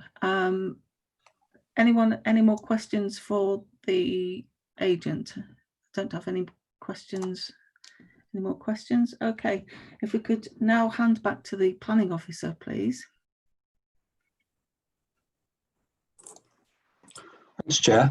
As you can see from the speakers, obviously we've received a large volume of representations, indeed covering quite a wide range of topic headings as well. What we'll be asking for members to really kind of take into account what are the key material planning considerations relating to the development, and then also in association with that, the weighting that you attach to those particular individual aspects. So in terms, I think to a large extent, these were largely reflected in the speakers that were actually kind of submitted. So first of all, looking at the aspect relating to sewage and obviously the overall drainage of the site, I think it's important to take into account the fact that both drainage authorities have not raised any objections to the proposal. The applicant has correctly divided the development into two distinctive aspects. One is obviously the foul drainage, and the second issue relates to the surface water drainage. The foul drainage, we've clearly obviously had concerns raised by the parish, and clearly obviously both drainage organisations have responded back to the pollution incident, which is an ongoing issue irrespective of the outcome of the actual current application. But the important crucial aspect to this is that United Utilities haven't raised any objections in terms of the capacity of the drainage works at the site, nor has the Environment Agency in terms of any potential pollution implications, because they're the ones that actually control the permit for the discharge from it. And then interrelated to that is the secondary issue, which relates to the surface water drainage, which is the matters relating to obviously Matty Beck and any potential risk relating to that. It's recognised that through a sustainable drainage system, there could be potentially an actual improvement in the actual kind of flood risk scenario at that particular individual location through the adoption of a SUD scheme at that location. And that's been addressed through a kind of planning condition. The other aspect relates to, the second speaker spoke on relating to highway matters. There was a range of points being raised by that. Clearly, the initial kind of concern was the reference to the meeting that was proposed to be taking place following the members' consideration at the last panel. The initial intention was to have a kind of joint meeting with both the objectors' representations, the County Highway Authority and the planning officers, so the measurements and the details could be measured on site. Unfortunately, the council got overtaken by an event with the COVID outbreak, which then prevented and hindered any such kind of joint meeting. So in order to move the application forward, we felt the commissioning of an independent survey was the best way forward to actually address that and evaluate those particular details. And as a result of that, the council commissioned an independent surveyor, and obviously those details have been referred to in the report. Clearly, there's kind of concerns that have been raised reference to the actual kind of plans. As I highlighted during the course of the slideshow, as one of the points is that the carriageway isn't just restricted to what is the actual kind of tar-macadam surface. It would include the grass verges at each side of the highway, and in places that will obviously be encroached into in delivering the 2-car width that the Highway Authority were actually kind of seeking. So from the kind of details, we've clearly clarified the plans, which were kind of referred to by the representative in terms of highlighting the details themselves. So those highway details have been presented to the Highway Authority. The Highway Authority have considered those particular details. There was concerns being raised as to whether the size of the actual kind of visibility display. The County Council have a highway document called a company design guide and that's for highway works. With this particular individual junction that was being put forward, it was identified through the kind of speed surveys that was done that the average, the traffic there was going approximately, I think it was mid-20s in terms of the speed that was actually being generated by traffic along the lane. And as a result of that, it was determined that the speed display should be 30 and 31 meters in each particular direction. And that is shown, what was shown on the submitted plan.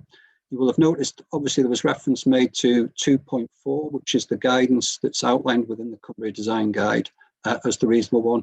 And that's a highway document that was adopted back in 2017.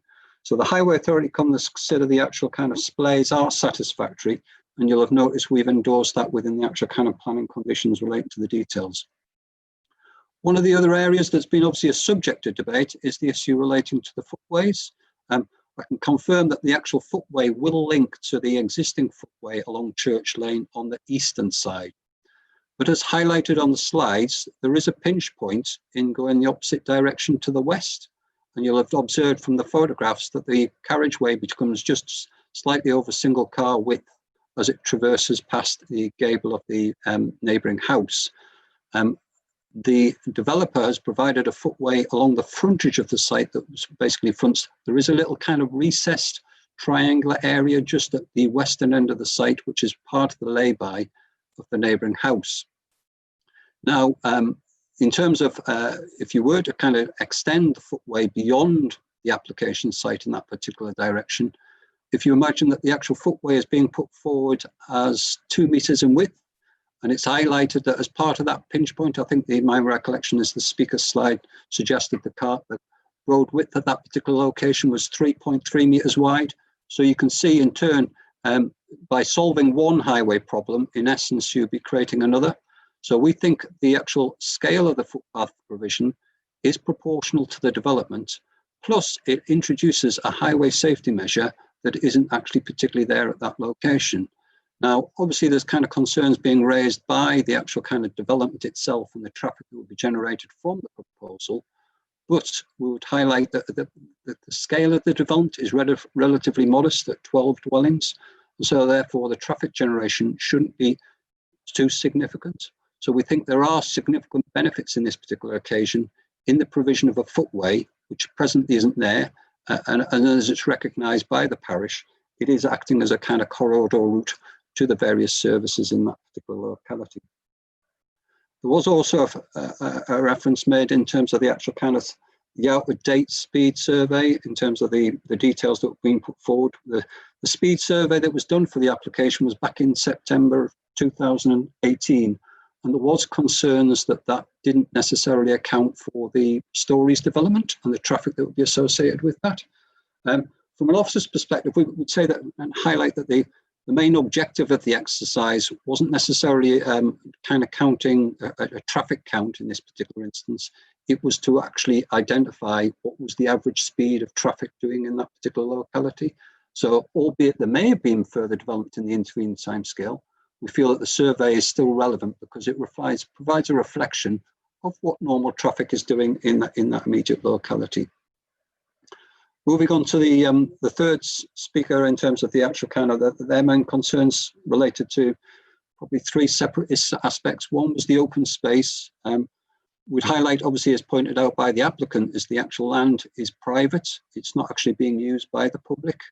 It's a pasture paddock field in terms of the actual kind of use on the site, but it's not actually in public use. And the public viewpoints, if members can recollect the actual kind of site visit, there's a tall hedge that goes along the actual kind of frontage of the site, and therefore the public views of the site are fairly limited, which you can only really kind of get a vantage point at the point where there's the actual field gate, where we actually kind of looked at the actual individual site. We feel the ecology aspects have been obviously investigated in some depth, and it's clearly recognised that there's the issue relating to the actual kind of label of the land, classification of what type of land it is in terms of its use. But we say that the key focus is really the weighting of its ecological value rather than actually the type of land it is. And not only have had the applicant's original survey, but then we've had a peer review survey, the two different types of the year, each of which have assessed the actual kind of foliage that's actually there on the site. And they've identified any kind of plant species. How the land is used does actually influence the type of species that's there, and that was clearly reflective in the latter ecology survey. And from that, there was a bit of detective work whereby you were able to establish how the land had been used by virtue of the type of species that were establishing there on the site. So in that respect, we think that the ecology aspects have been fully examined, and both surveys have come back saying the land isn't of any significant ecology value. And that would include, there's references within the report to assessments of the actual hedgerow along the frontage of the site, which wasn't classed as being falling under the category of being an important hedgerow classification. And it would be the normal practice as part of any ecology survey that they would normally look at the perimeters of the site. And indeed, that's reflective of the fact that we've actually got the buffer strip, because they took into account the otters that go up and down the watercourse. And as a result of that, it was the recommendation that the inclusion of a buffer strip be incorporated as part and parcel of the layout. So we feel the ecology aspect, weighting-wise, has been fully examined, and we feel that they've been satisfactorily addressed. The last point really relates to the principle of the development and obviously the parish comments reference to the actual kind of the village itself. Now, the actual designation of it as a local centre has been adopted as part and parcel of the 2014 Part 1 of the Allerdale Local Plan as part of the settlement hierarchy. So clearly, we've accepted the actual settlement as a local service centre, and therefore it's considered satisfactory and indeed a sustainable location for further housing growth in that particular location. There's obviously kind of been some debate about the kind of housing supply and the housing delivery. Local centres are supposed to deliver 20% of the overall housing supply as identified in the local plan. And that's spread out across all the actual local service centres. However, that's not necessarily a particular ceiling limit.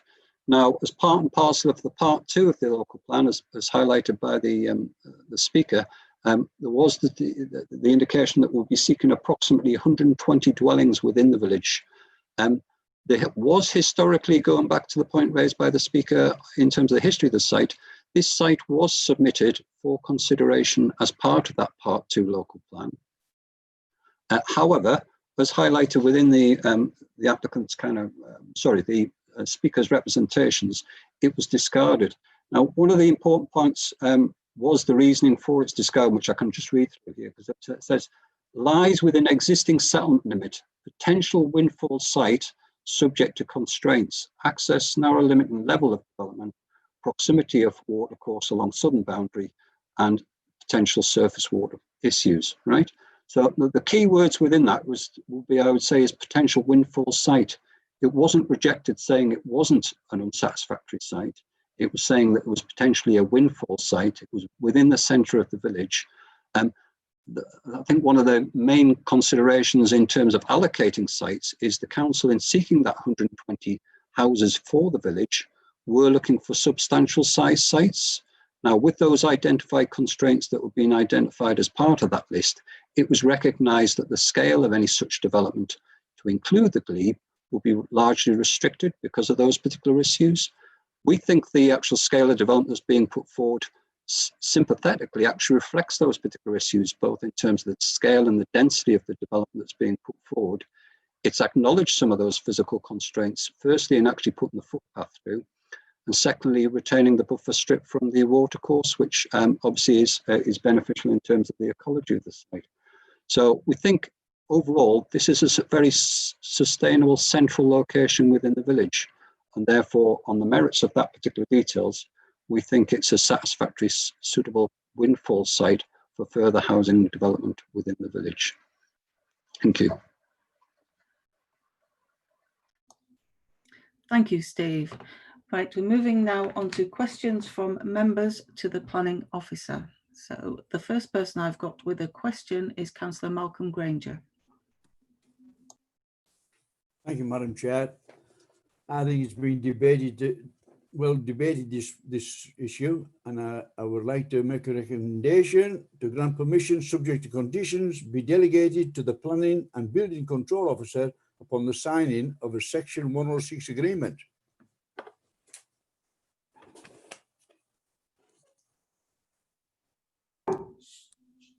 So just to be clear, you're moving a motion to agree subject to the recommendations laid out by the planning officer.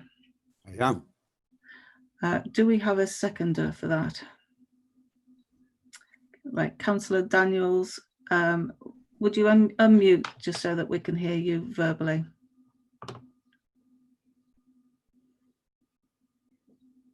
I'm muted. Yes, I will second that motion. Thank you very much. Right. Okay, so we have a motion for approval with a seconder.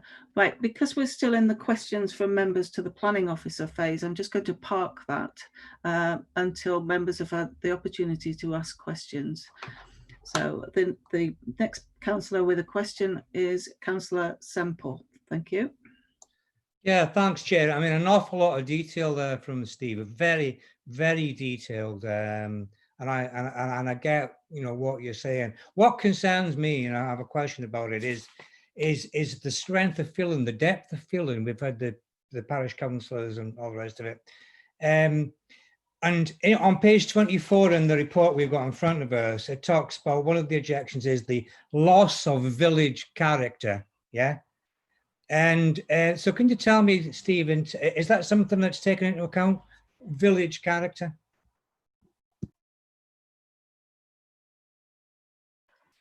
Yes, I mean, I think that's a valid point that you're actually kind of raising there. And I think one of the key issues that we've looked at is what contribution does that, what is the identity of the actual particular site, and what contribution does it make to the streetscape?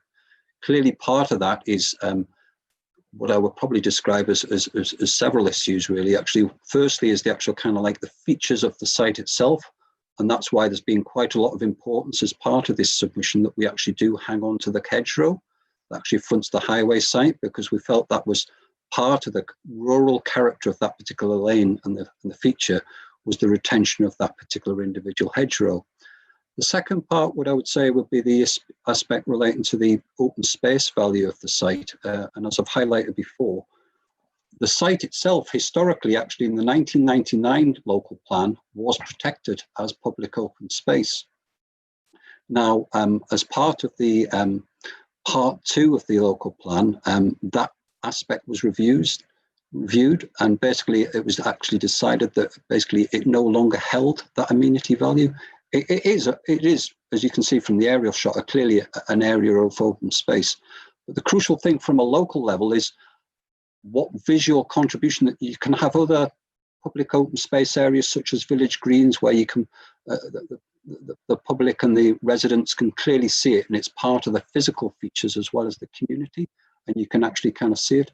Whereas this one, it is actually kind of tucked in behind a hedgerow, and therefore its value is limited because it doesn't actually have the visual contribution as that. Clearly, there's partly going to be slightly erosion of the actual kind of character of the lane through the introduction of the actual footway, but we think there's highway benefits relating to that. We're actually, it's being referred to that it is already a through route in terms of kind of residents walking there. And if anything, we're introducing a footway at that particular location, which will actually assist highway safety. And so therefore, it's a combination of actually kind of retaining the physical characteristics of what the site is, but actually enhancing the community facilities through improving its infrastructure, both in terms of the highway and indeed the drainage.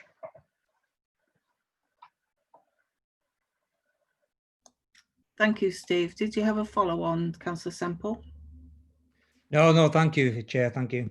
Okay, Councillor Fairbrother. Thank you, Chair. This is questions for officers. I wish we didn't get these recommendations for approval before we've even asked our questions, because it's rather off-putting. However, my question is the same really as Councillor Semple's, in the sense that it is in the middle of the village, and also there's listed buildings and the church. And from what I've read in the report, there's been a church there since 1175. And this is probably the only part of Thursby that still retains the medieval characteristics.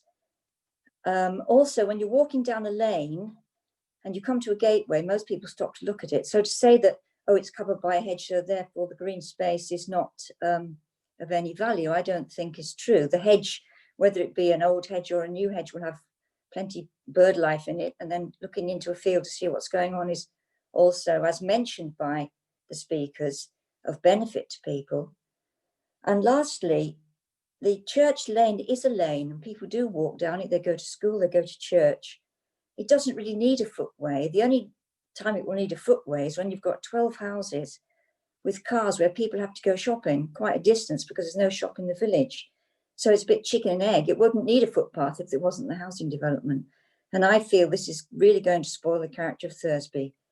And I feel there's enough houses on these Story estates. So I don't know how you want to answer some of those points, Steve.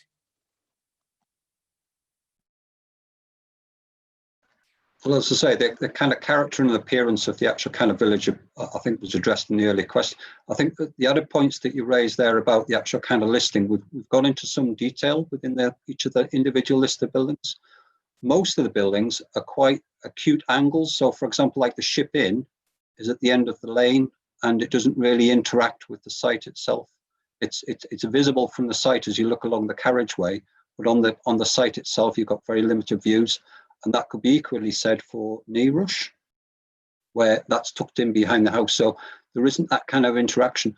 The two listed, well, the listed building that does potentially overlook the site is the old vicarage set up on the outside side of the hill.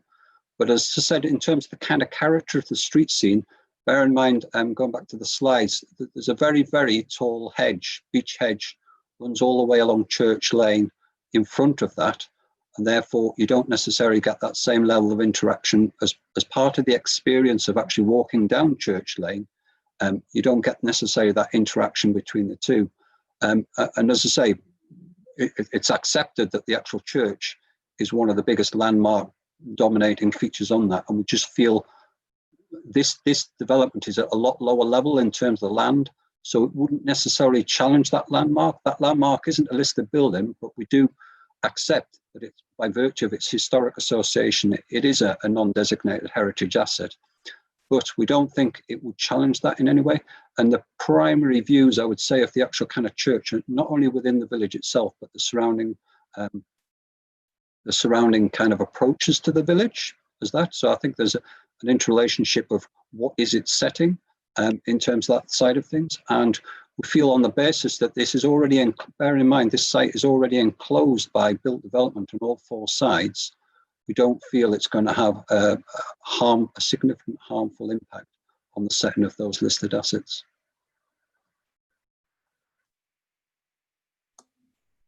Thank you, Steve.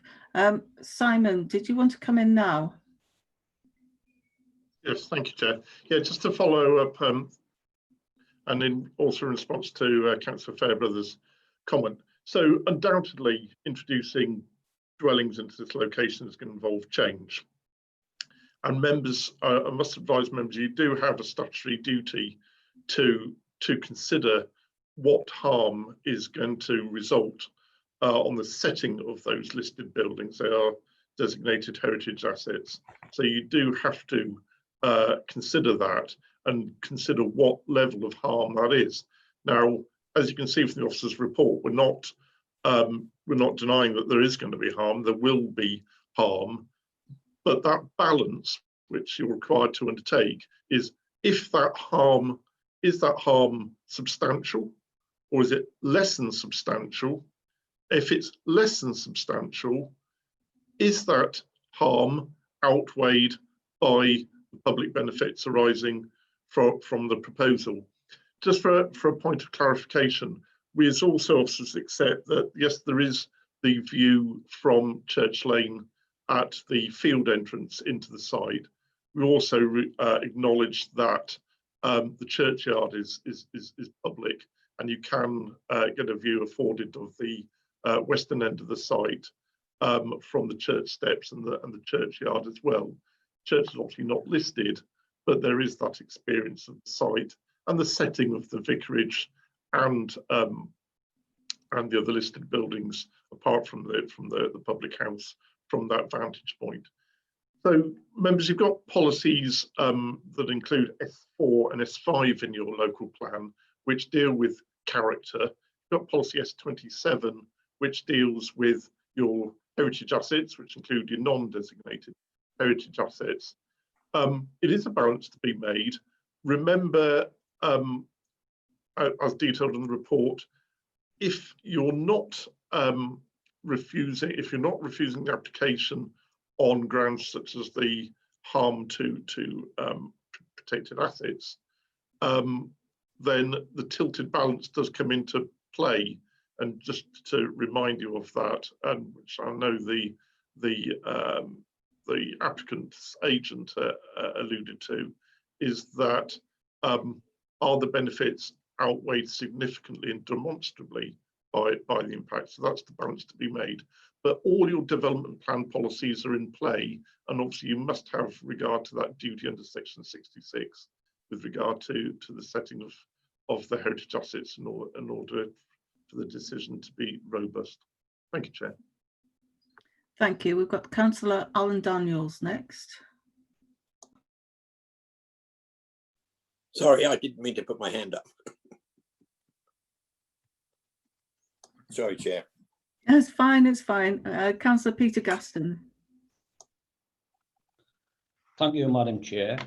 I'd just like to talk about, has any thought gone into the local school, which is highlighted on page 24?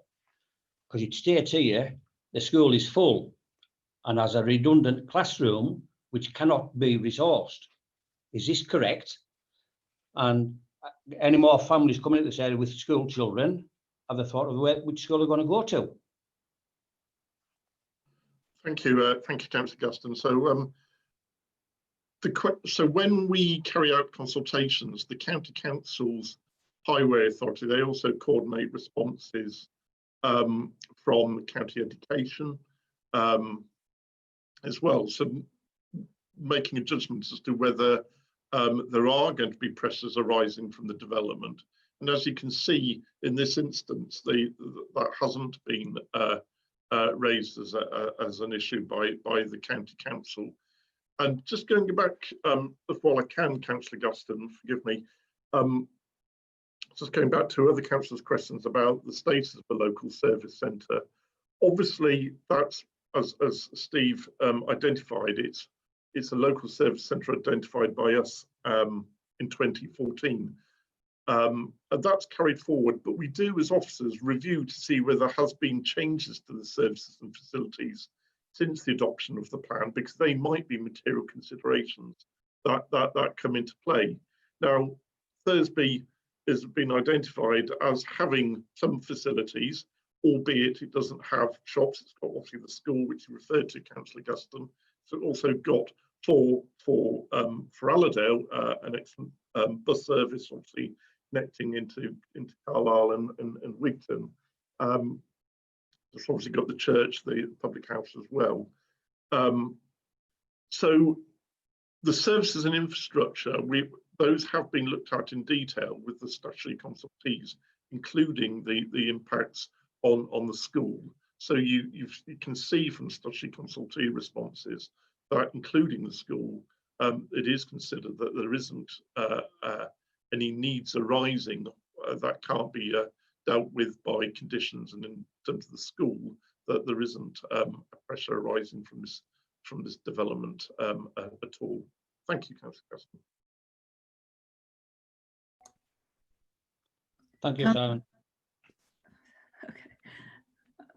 Councillor Fairbrother, you've got a follow-up question, yes? Well, it's a sort of follow-up question, yes. It's interesting to me that we call this a windfall site. I'd like to know what a windfall site actually is, because I'm quite concerned about Thursby. I can remember going for a site visit for that big storey development, which is now nearly complete. And I now see that there's the rest of the field is going to be developed. So I'm wondering why in this context, Thursby would then also require a windfall site, which the local community is certainly not very happy about. So what is the criteria for a windfall site, please, Simon? Thank you, Councillor Fairbrother. No, it's a really good question. So when you look at the trajectories in the local plan in Appendix 3, you can see over the local plan period that the supply of housing comes from existing commitments. So that's sites which have already got planning permission.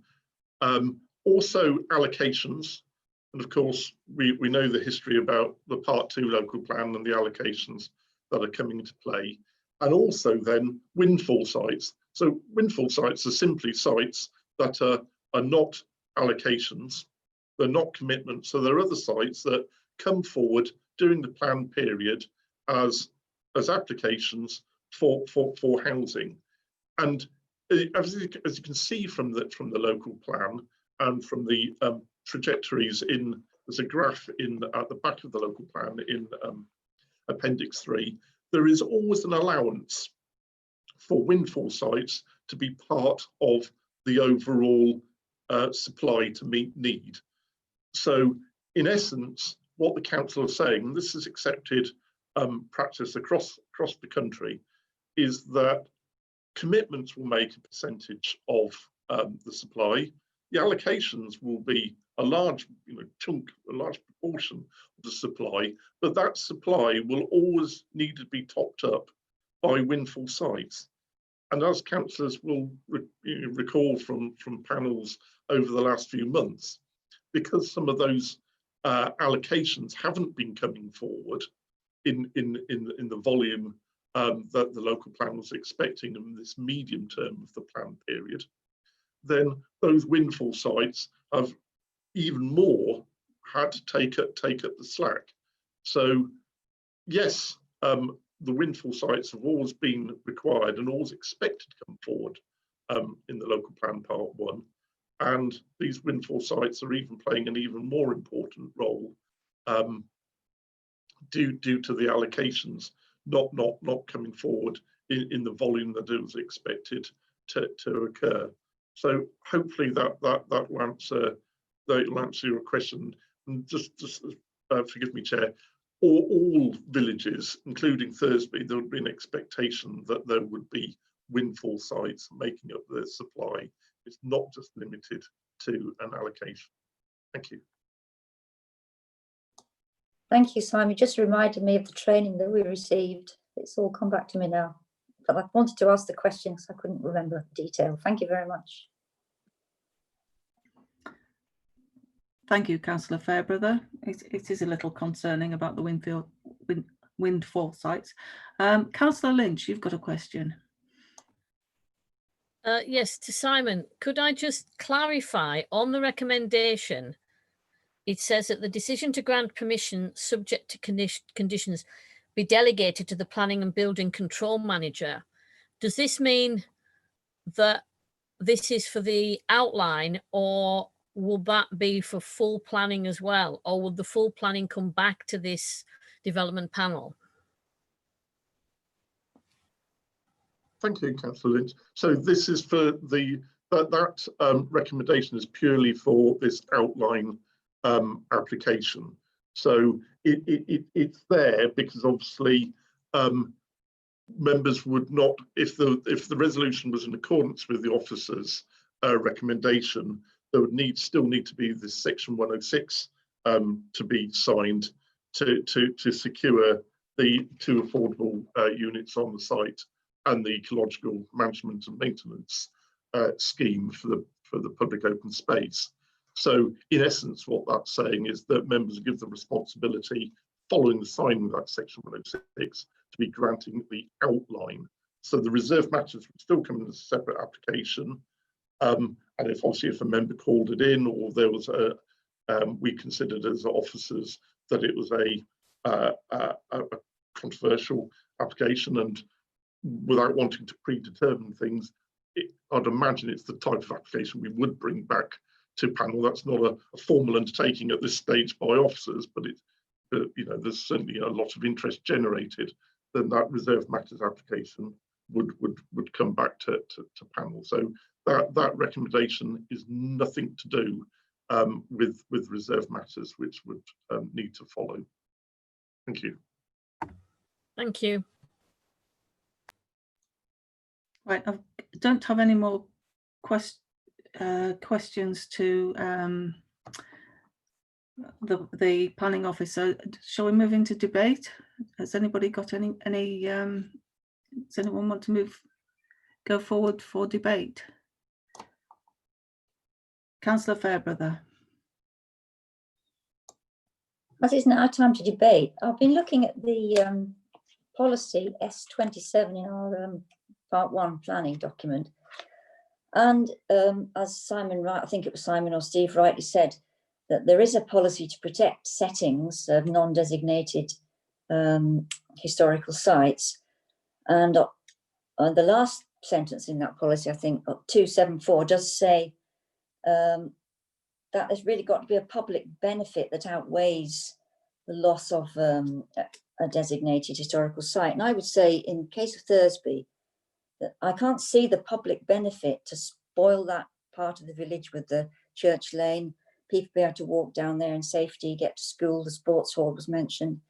And I feel personally that the balance, that there's not enough public benefit to outweigh the loss of that historical part of the village, because I think it will be changed with all the traffic, people having to drive to the shops and that kind of thing. So my personal feeling is that it's just a bit too high a cost. Thank you.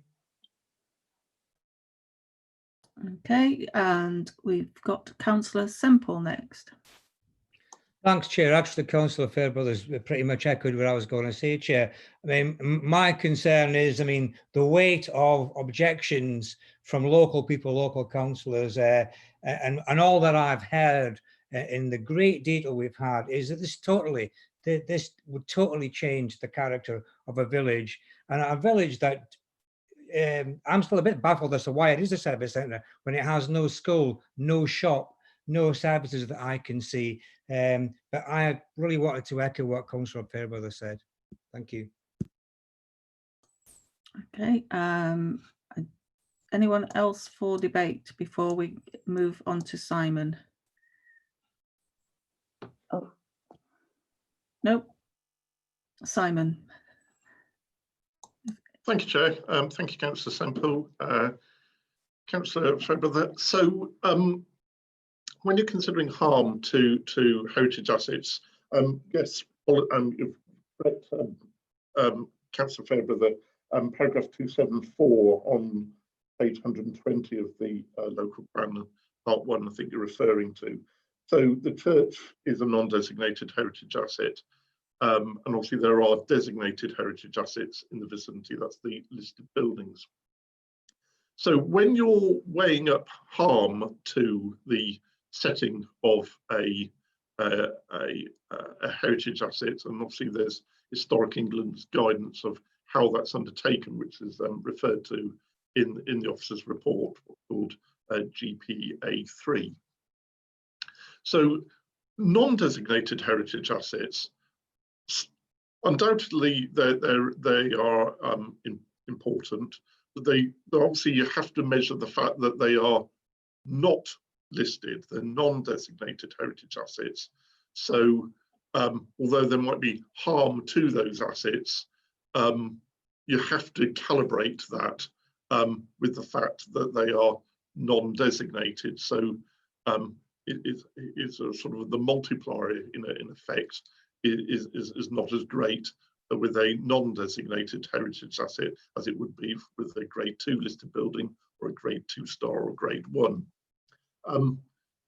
So if members are sort of thinking about that, I think they need to think about, is it the harm to the heritage assets? Which heritage assets is there harm to? And as you can see, officers are not denying that there's going to be change, there is going to be harm. What level of harm is occurring? And then you've got to consider, right, we've identified the heritage asset, we've identified the level of harm. If it's a non-designated heritage asset and it's less than substantial harm, is that, what level of harm is that really when it's less than substantial harm to a non-designated heritage asset? Because in the overall balancing exercise, the public benefits arising from the proposal could comfortably outweigh that less than substantial harm to a non-designated heritage asset. If you're identifying that there's harm to one of the designated heritage assets like the vicarage or the ship inn, then obviously those scales, that balancing exercise is slightly different. And then separate to that, but it is obviously interrelated, is the overall character and appearance of the lane. And you've identified, some members have identified it as a lane, and it's undoubtedly a lane character without the footway, etc. And that's where your policies, for example, S4 and S5, come into play. So I think if members are considering that, we need officers we can respond and provide responses and our opinions. You'd need to identify those assets that are affected or what level of harm you consider is being caused, and then the balancing exercise from that. Sorry, thank you, Chair. Thank you. I've got Councillor Alan Daniels. Thank you, Chair. Just to throw something into the mix here, the Diocese of Carlisle is in a very harsh financial position due to the COVID-19. And I wonder whether a consideration that churches will be closed, I've heard this, and so possibly if this site is not does not go forward, we could look at a closure of what is maybe not a heritage building, but an important building in Thursby. And I think that needs to be taken into consideration, because I do know that the diocese is looking at what is affordable and what is not affordable anymore.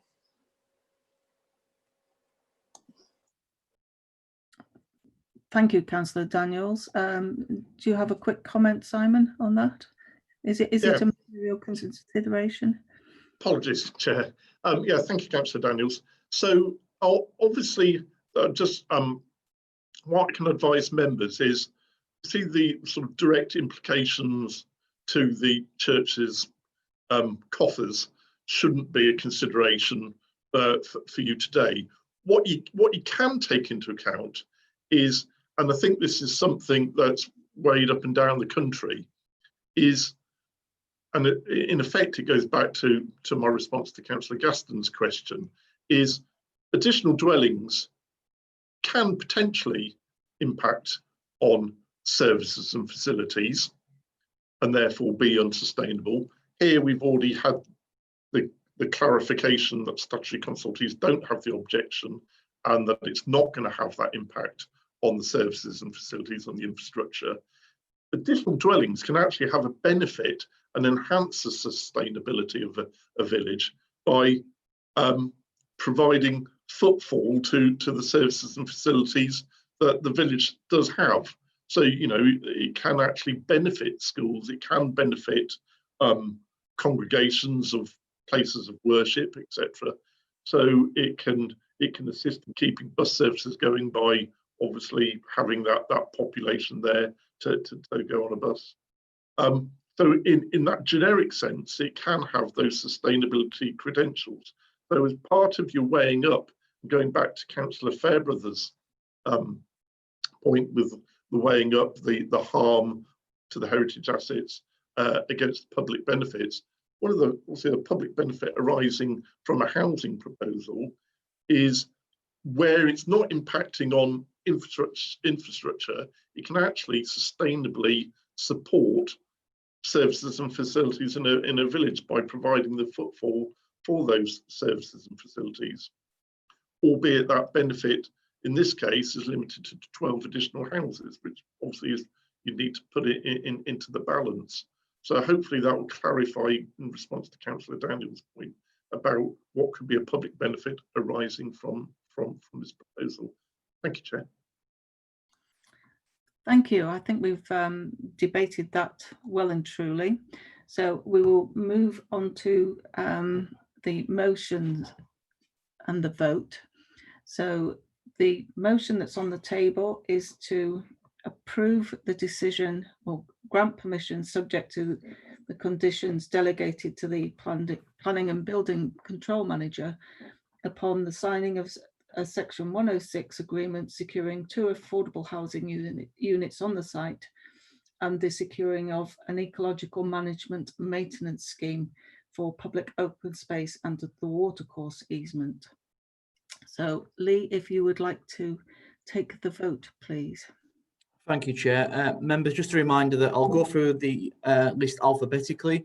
If you could repeat your full name and indicate whether you're voting for, against or abstain. So we'll start with Councillor Armstrong.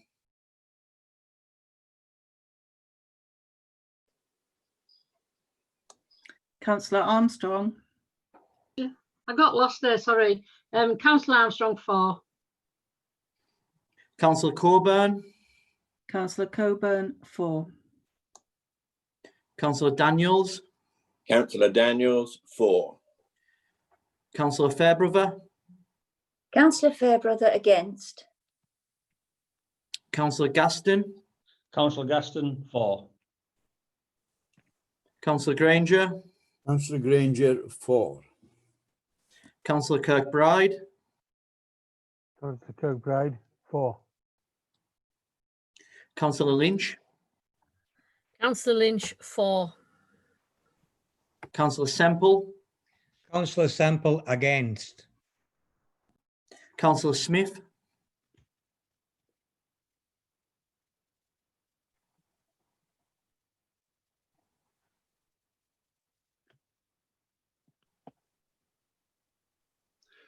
Councillor Smith against. Councillor Tyson. Councillor Tyson for. Thank you. Chair, we have 8 votes in favour of the motion, 3 against, 0 abstentions. Thank you. Thank you. That means that planning application OUT/2019/002 has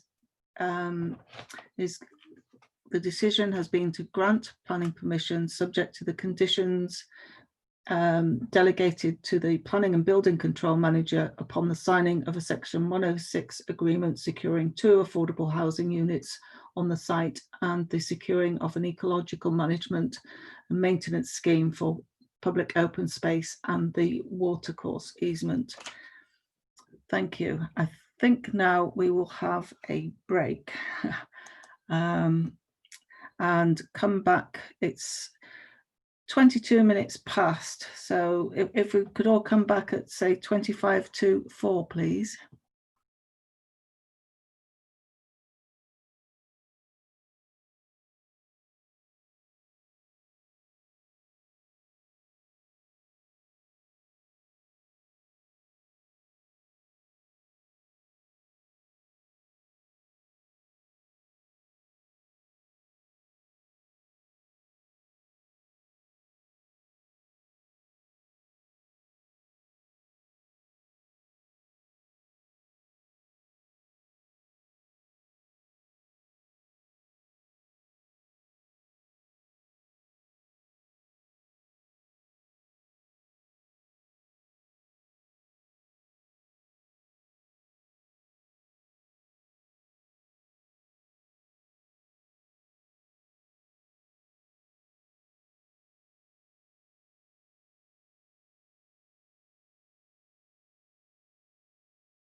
Lee, switch my video back on. It's been taken off by you.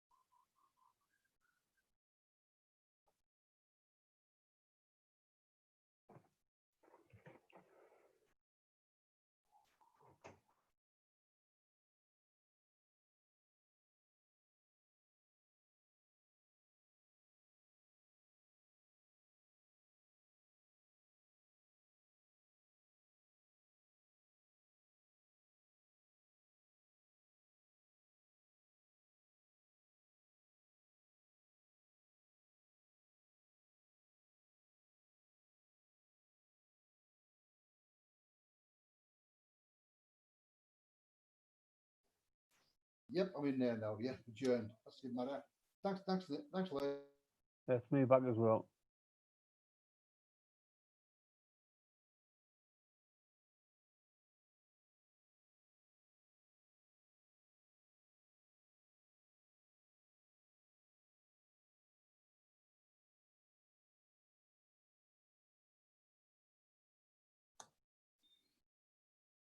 Do we have Councillor Lynch?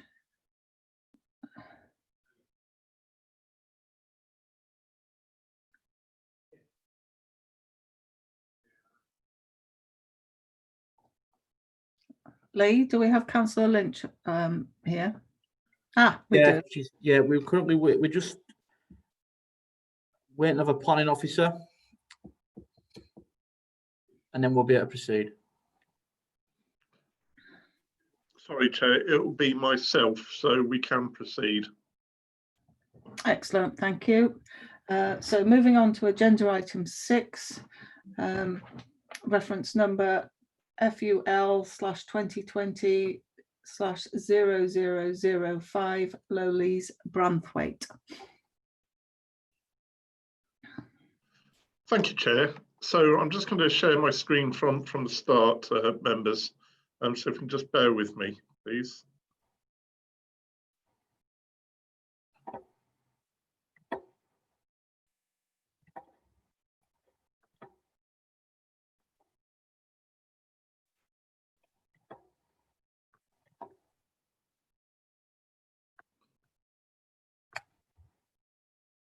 So is our members seeing that screen? Yes. Thank you very much, members. So, so this is an application for a site in Branthwaite. It's a limited growth village in Policy S3. I know we've spoken a lot about Policy S3 today in the hierarchy in the local plan part 1. So limited growth villages, they accept development, windfall development, to maintain the overall trajectories in the local plan part 1. So of note is the site is outside of the 1999 settlement limits. If members recall, the 1999 settlement limits are part of the development plan. It's also outside of the part 2 settlement limits. But as we've spoken before about in previous... Simon, just to let Councillor Lynch know that the plans that you're looking at are on page 68 and 69. Okay, sorry about that. No, sorry, Chair. So this is a site which is outside of the settlement limits in both the 1999 saved plan and also the part 2, the emerging part 2 limits. But as we've spoken to before and is also detailed in the officer's report, the 1999 settlement limits are out of date because development was expected in the medium term of the local plan part 1 to come forward outside of those settlement limits, including on allocated sites in the part 2 local plan. And of course, in terms of the overall balance of where we are at this juncture in June 2020, we're still in an instance where the Part 2 settlement limits haven't been adopted yet. And although they're now afforded significant weight, it's not weight that outweighs at the moment, pre-adoption, the need to maintain the trajectories and supply as detailed in the adopted Part 1 local plan. I know that's been explained on a number of applications before, but that's the situation as we have today. So, as you'll also note from the officer's report, we don't feel that there are any reasons for refusal emanating from the national planning policy frameworks, policies that protect areas or assets of particular importance, and therefore the tilted balance comes into play. And just to recall, again, spoken about this at length, are the benefits arising from the proposal significantly or demonstrably outweighed by the impacts? You clearly see in the officer's report that we think that they don't, and that the proposal is acceptable. So one thing that we can talk about is that it's a full application. So not only is the principle up for consideration by yourselves, members, today, but also the details. And I think it's fair to say, and it's detailed in the officer's report, that this is a scheme that has really responded incredibly well to the constraints and the edge of settlement location. And as we'll see when we go through the slides, and there's also, if the technology permits, if you permit, Chair, a couple of videos as well, which show the context. It is a sensitive site. As you can see from this slide on the screen now, it's on the edge of the settlement. You can see from this next image that there is countryside not too far away. The site is above the River Marron, so not in an area of flood risk, but on a prominent valley side to River Marron, which is flowing at the bottom of the valley. We're on, if members know Branthwaite, we're on the south side, so on the lane that goes towards Ulloch. Obviously, the main thoroughfare through the village is out of this picture to the north. That's the one that connects Lily Hall through to Dean, and we're on the lane going out towards Ulloch. So this is the design. We feel that it achieves a number of aspects incredibly well. First of all, it does reference some of the traditional gabled forms in the village, but there's also the modernity, which is unashamedly 21st century, which we think is right, that a dwelling should not only reference and respect prevailing character, but also be a dwelling that is easily identifiable as a dwelling of its time when it was built. It also, as you can see on these sections here, where my cursor is now, if members can see that, it also responds very sensitively to the site topography. It's on the slope of the valley side, the River Marron side.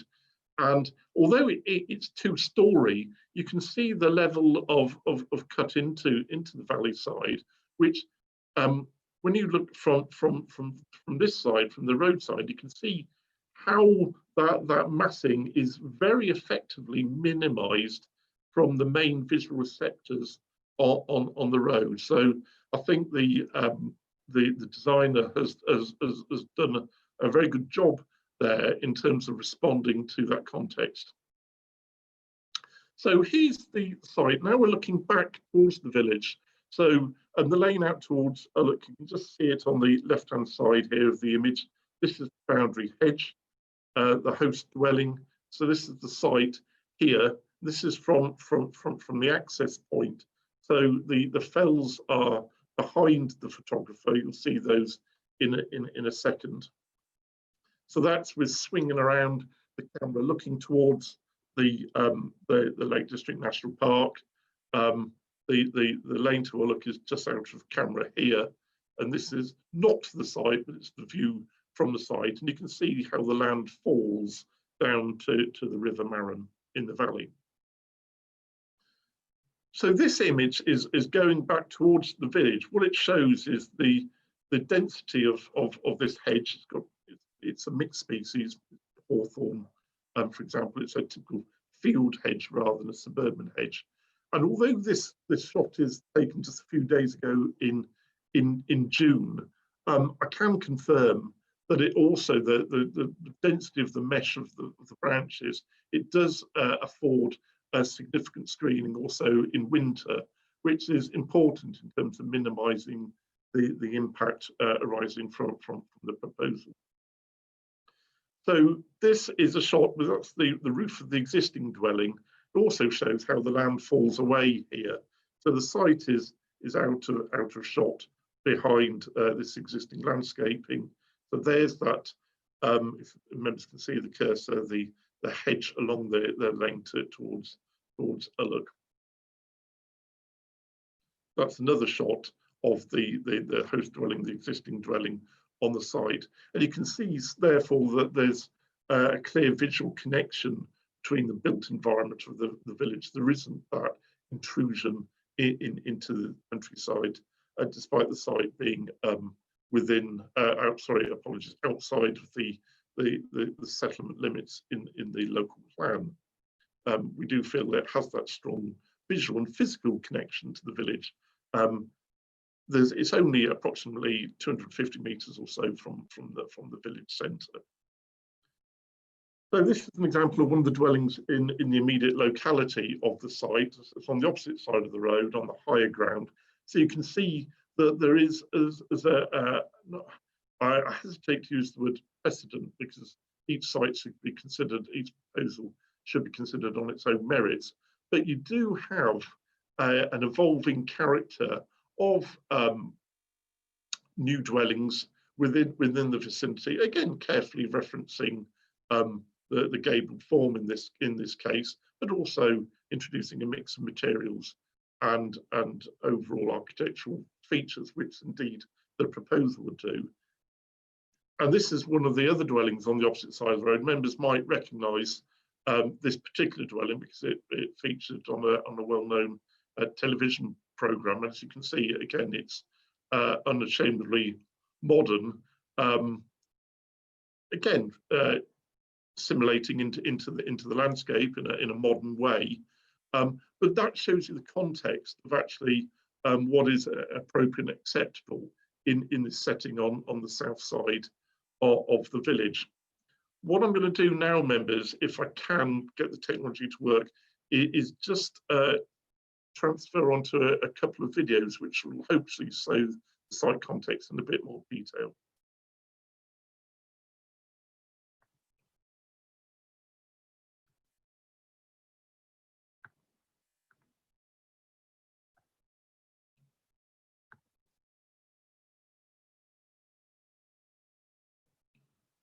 So if members are still seeing this, can members still see this? Yes. Yeah, thank you. So this is panning away, that's looking towards Ullock. So the site is on the left-hand side, and you can see the density of that hedge and the screening. Remember, the dwelling uses the topography. So just like the existing dwelling, which you can see there, it in effect is screened by the hedge. And as you can see, there's other dwellings up here and to the left, which are again benefit from screening to keep the village, to keep that edge of settlement location in an acceptable balance between the natural and built environment.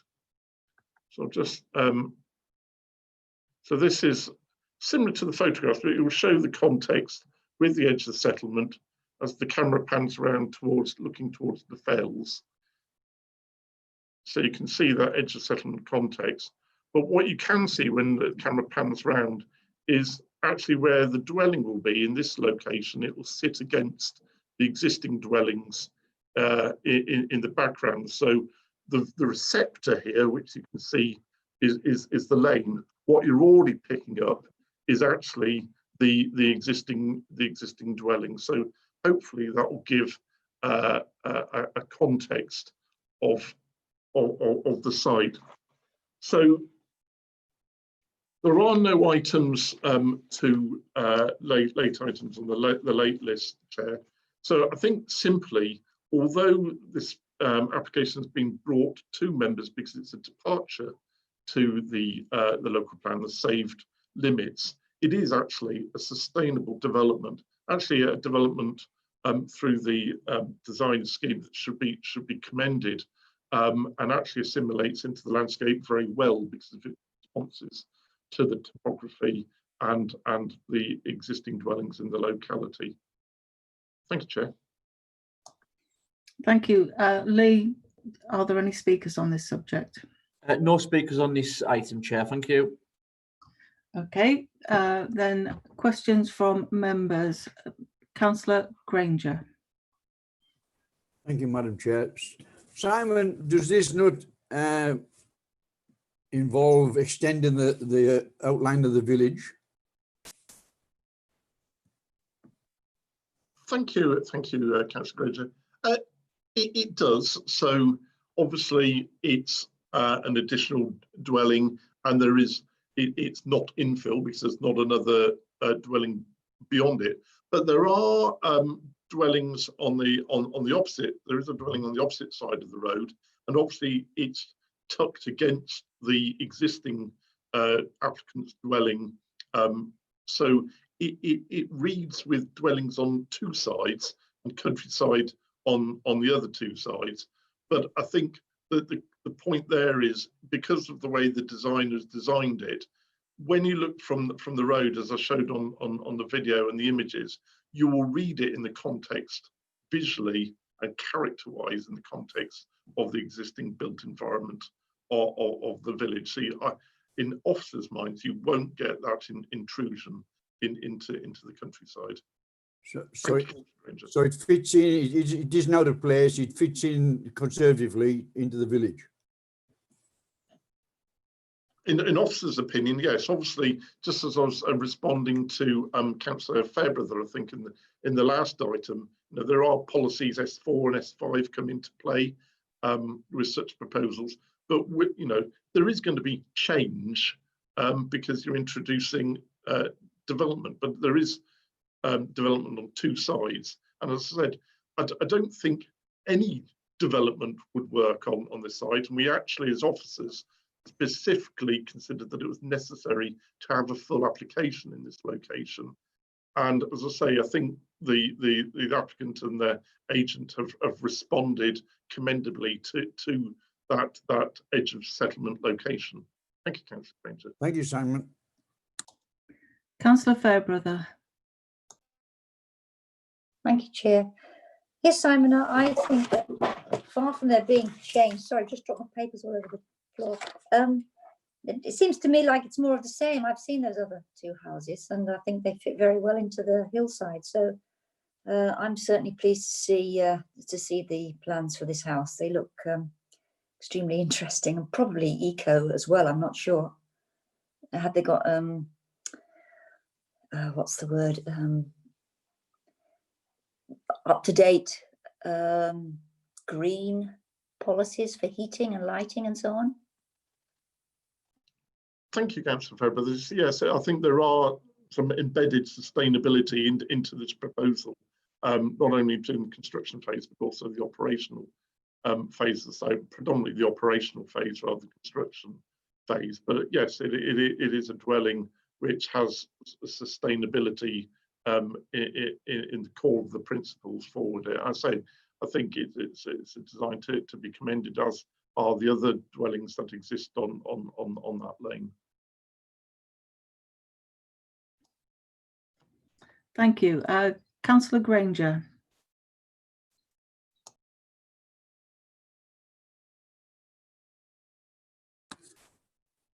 Is it sufficiently through, or do you want debate, or do you want a proposition? You can move into debate if you want. There's no more hands up after yours, so yes, you can move into debate. No, because I think this would be an asset to the village. the way it's going to be designed and fit in. It won't be an eyesore. So I recommend approval. Just to make sure that you are moving to approve this with the Grant recommendation subject conditions. yes. Okay, do we have a seconder? Councillor Armstrong, you're seconding. Could you unmute yourself and say verbally, please? Sorry, I'd like to agree with Councillor Granger, and I second the motion. Thank you, Councillor Armstrong. Right, do we have any more questions for the planning officer or more debate? No, I can't see anybody else wanting to speak. Therefore, Lee, could we move on to the vote, please? And this is to vote for approval of FUL 2020-0005 Leys Branthwaite. Thank you, Chair. Members, as I've done on the previous item, I'll go through you alphabetically. Repeat your full name and whether you vote for, against, or you abstain. So, Councillor Armstrong. Councillor Armstrong, for. Councillor Coburn. Councillor Nikki Coburn, for. Councillor Daniels. Councillor Daniels, for. Councillor Fairbrother. Councillor Janet Fairbrother, for. Councillor Gaston. Councillor Peter Gaston, for. Councillor Granger. Councillor Malcolm Granger, for.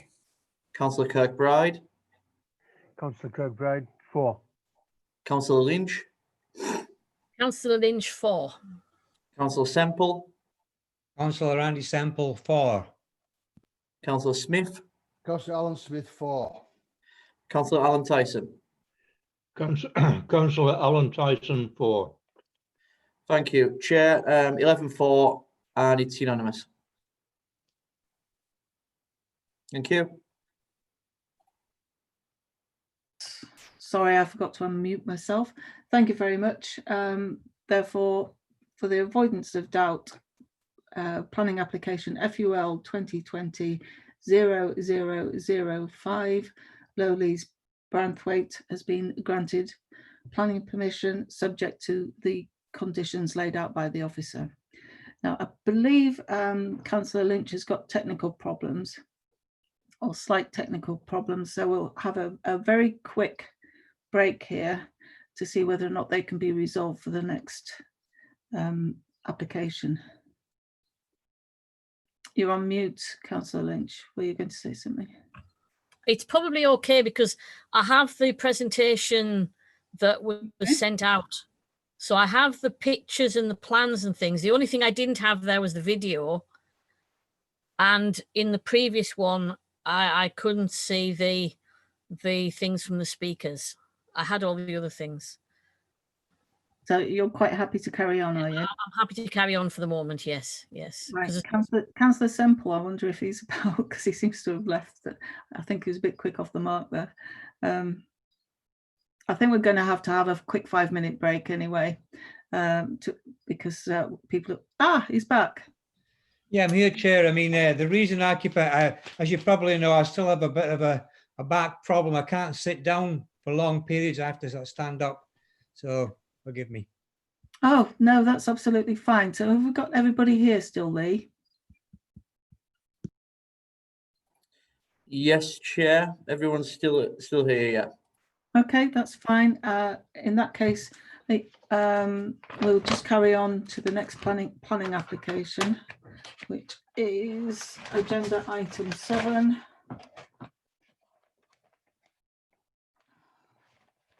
Sorry about this. More fingers and thumbs. Planning application OUT 2020/0009 Rectory Lodge, Gilcrux. I'll hand over to the planning manager now. Thank you. Thank you, Ted. So this is another application for a single dwelling which is outside both the 1999 saved settlement limits and the Part 2 local plan settlement limits, the emerging Part 2. I won't rehearse the balances that members need to make in the context of the Part 1 local plan, but needless to say, in officers' opinions, we are in a position where we consider that the tilted balance applies. And again, it's weighing, members will need to, if they consider that the tilted balance does apply, consider whether the benefits of the dwelling coming forward are outweighed significantly and demonstrably by any negative impacts. So that's the balance to make if members consider the tilted balance to apply. You'll notice that this is an outline application, members, but it is an enhanced outline application. And the reasons are that because it is in a similar context to the previous application, an edge of settlement location, we considered that we needed further details, albeit we didn't consider that it necessitated a full application with all details. It was just some of the reserved matters needed to be considered at this outline stage. In that context, it is a sensitive setting, but perhaps not the sensitivity of the last application at Branthwaite. So if I'll just share, if you permit me to share the screen again, I'll just go through some of the slides and a couple of videos, which will again give members the context. Before I do, obviously we're very aware, and it's detailed in the report, of the context of delivery of dwellings in Gilcrux over the plan period. Obviously, we had the application at the farm at the last panel, which introduced a number of dwellings, and that permission being granted. And just to remind members that the percentages prescribed in policy S3, they're not a ceiling, and we do require these windfall sites to come forward to meet the overall borough-wide trajectories if we consider the development to be sustainable in all other respects against the local plan Part 1 policies. Obviously, you'll see a very detailed officer's report considering those development plan policies and those considerations, and we consider in this case that it is a sustainable development. One thing that you'll see from the officer's report is particular attention to the landscaping on the village edge of the site. There's also the acknowledgement about the lane accessibility along the site into the heart of the village. And there's the balance to be made here, and I'll show this on the slides, that it's just for a single dwelling. It's not really reasonably appropriate to require a lit footway into the village. I think it'll have character implications anyway in this particular context, and would be an unreasonable imposition on the applicant on the back of one dwelling. So we'll go to the sharing of the screen, and you'll be able to see the slides and the context in more detail.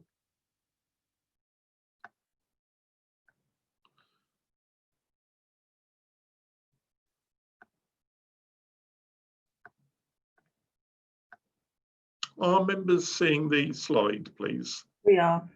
Thank you, Chair. So this is, it's a site, you can see the application site here. This is the lane that heads towards, well, outer side. It goes down to the bridge over the River Ellen and over the railway line, over the Maryport to Espadra railway line. This is the village centre, so out of shot down here was the site that members were considering at the last panel. So this is the road that goes out towards Tallentire, and I say this is the lane that goes out, eventually gets up to outer side in that location. So the site is here. You can see it's edge of settlement But you can see that there is development around, and so there is, although it's an additional dwelling, there is a relationship to the existing built form of the village. And as you'll see in the next slides, there is that containment. This slide shows the land under the applicant's control in blue. So that will give you the context that the applicant is able to provide landscaping on this north side, and that will become apparent. There is references to east and west and north and south in the reports with regard to the highway, and that's because, so I'm just trying to get my cursor to show up. You can see just the road actually comes in from the northwest, and then will loop around onto the eastern side of the site here. That's the cursor working, and that's the reference when it goes sort of east west, and then this is the north south stretch. So hopefully that clarifies that position. So this shows it in more detail. I think it's better if we go on to the photographs. So this is the site frontage. So you can see actually there's estate railings as well as hedge on the frontage of the site. So we're looking, the village is to the left out of shot. So you can see existing buildings here. So this is the site. You can see there is an open aspect going towards the River Ellen Valley, but because landscaping is not reserved for subsequent approval, it's considered at stage. There is that ability in this application to buffer up the edge of the site, the new settlement edge in effect. So this is looking back up towards the road frontage. You can see the estate railings here and here. This is the bend in the road. So the village is just to the right. This shows the context of actually the buildings. So the site will always be seen in the context of these buildings when viewed from the road here. So you can see it's not open countryside. It is a edge of settlement location with the buildings in the context. So this is just coming from the village. So this is the road sweeping around the bend. Here's the site. You can see the JCB that was in the previous photos, and then the lane will sweep around behind this hedge and then travel towards out the side behind this hedge. So here again, you've got the context. The site is on the left-hand side, and that's the lane that will sweep around the corner again, and that's going back into the village centre. So you can see it's a lane, but it is a lane. You can see that there are buildings. This is the outbuildings here. There is development on either side of the lane. So there's that balance between the natural and built environment, which this proposal will successfully replicate in an appropriate manner. This is an important slide because it actually shows, and although again this is a summer photograph, that there is screening to the site, which is maintained throughout the year. Again, we talked in the Branthwaite example about the density of the mesh of branches, which basically blinkers the view towards the corner in the road and not across to the site. And this is a view approaching from the village, and you'll see how because of the bends in the roads, you don't actually pick up the long views of the site from the south. So we'll just swap share onto some videos if I can get them to work.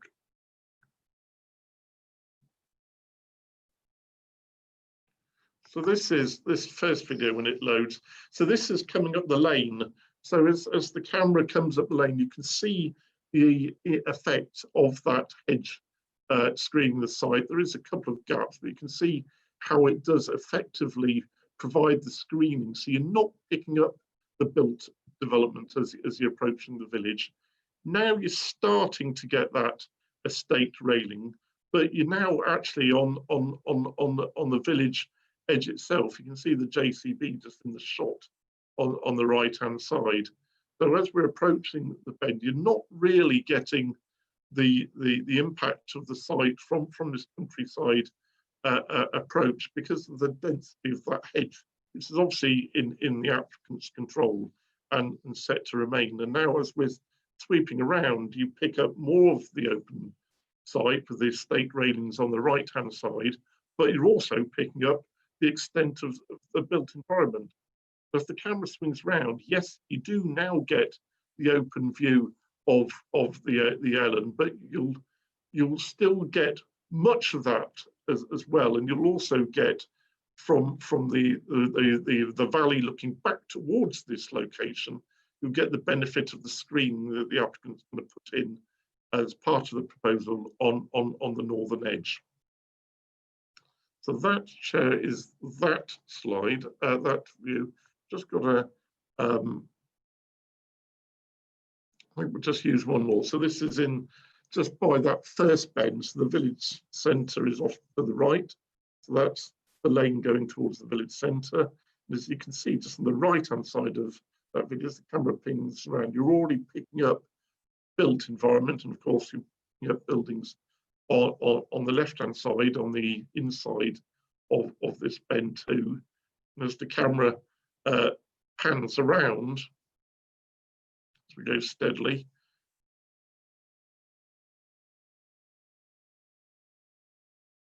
there's the site frontage of the estate railings, and we'll know that just out of shot on the left-hand side is the existing buildings. So there is that existing context of existing buildings. So that's why it's an enhanced outline application, Chair. There are no late items to report. The recommendation is in front of members to approve. And as I say, we do not consider as officers that the benefits arising from the proposal are significantly or demonstrably outweighed by the impacts. Thank you, Chair. Thank you, Simon. We are moving into questions from members to the planning officer.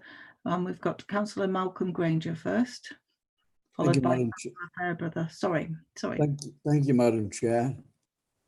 Simon, are you happy with where that side entrance is? It's going to be between two corners, and there's a fish farm entrance just on the other side of the road. Is that acceptable to you? Yeah, thank you, Councillor Granger. I think it's a balanced decision. Admittedly, you have got the two corners. I think the corners, they obviously impact on visibility, but they also have the benefit of slowing down traffic. So I think it's a balanced answer. You'll see the County Highways response, and we see we've got the support there. So on balance, given the statutory consultee response and the observed speeds that we've got between those two bends, it is acceptable. Nothing more than acceptable, but it is acceptable given how we as officers of observed speeds and what statutory consultee response is. Thank you, Councillor Granger. Well done, Simon. Thank you. Councillor Fairbrother. Oh, hi, Simon. It was on the same topic. I was just reading in the report at 10:15 that it does say the highways authorities considered that the maximum visibility displays are not necessary, and this judgment's been reached without the need for a speed survey. So I suppose I had the same concern as Councillor Granger, that you can't really see around those bends, but I suppose people are going slowly, but you've already said you're happy with that, so maybe I don't really require a detailed answer. I was just rather taken aback when I read it. Yeah, thank you, Councillor Fairbrother. Yeah, it's true. There was no detailed speed survey, and it was the County Highways Authority's response, and indeed our own considerations as Allerdale officers were based on site observations, and it was considered that because of those bends, the vehicles that we observed were travelling at very low speeds. I think because it's a local road, people are travelling on that road, know those speeds, know they're approaching the village. You've obviously got the existing context of the access to those buildings already. So it is a balance to be made, but you know, the County Highways Authority have come down on the side of saying, you know, considering it and assessing it carefully, they're okay with it, and that's the same conclusion as we've come to as the Allerdale officers. Thank you, Councillor Fairbrother. Sorry. Councillor Fairbrother, did you have a follow-up? No, that's fine. Thank you, Chair. Okay, Councillor Granger.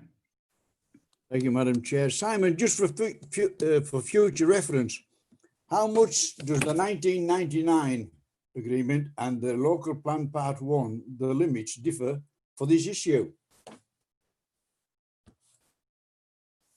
Thank you, Councillor Granger. So I think you're referring to the differences between the 1999 saved settlement limits, yeah, and the part 2 emerging local plan settlement limits.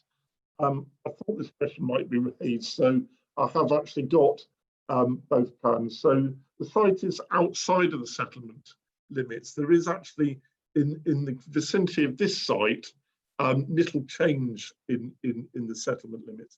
So the settlement limit in both plans comes to the first bend. So remember when we were in the camera shot and the camera was sweeping around.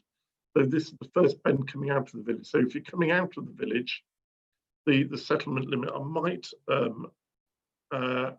be able to show it if it's pertinent to members, but if you're coming out of the village and you're sweeping on the right hand bend, the settlement limit ends there.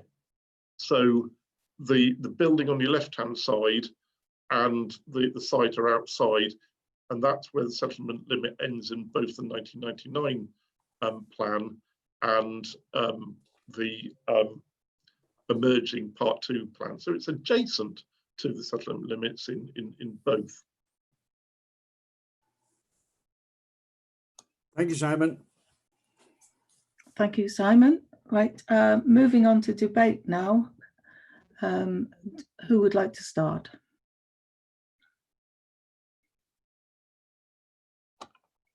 Okay, so nobody wants to debate this issue at all. Do we have somebody wanting to move a motion?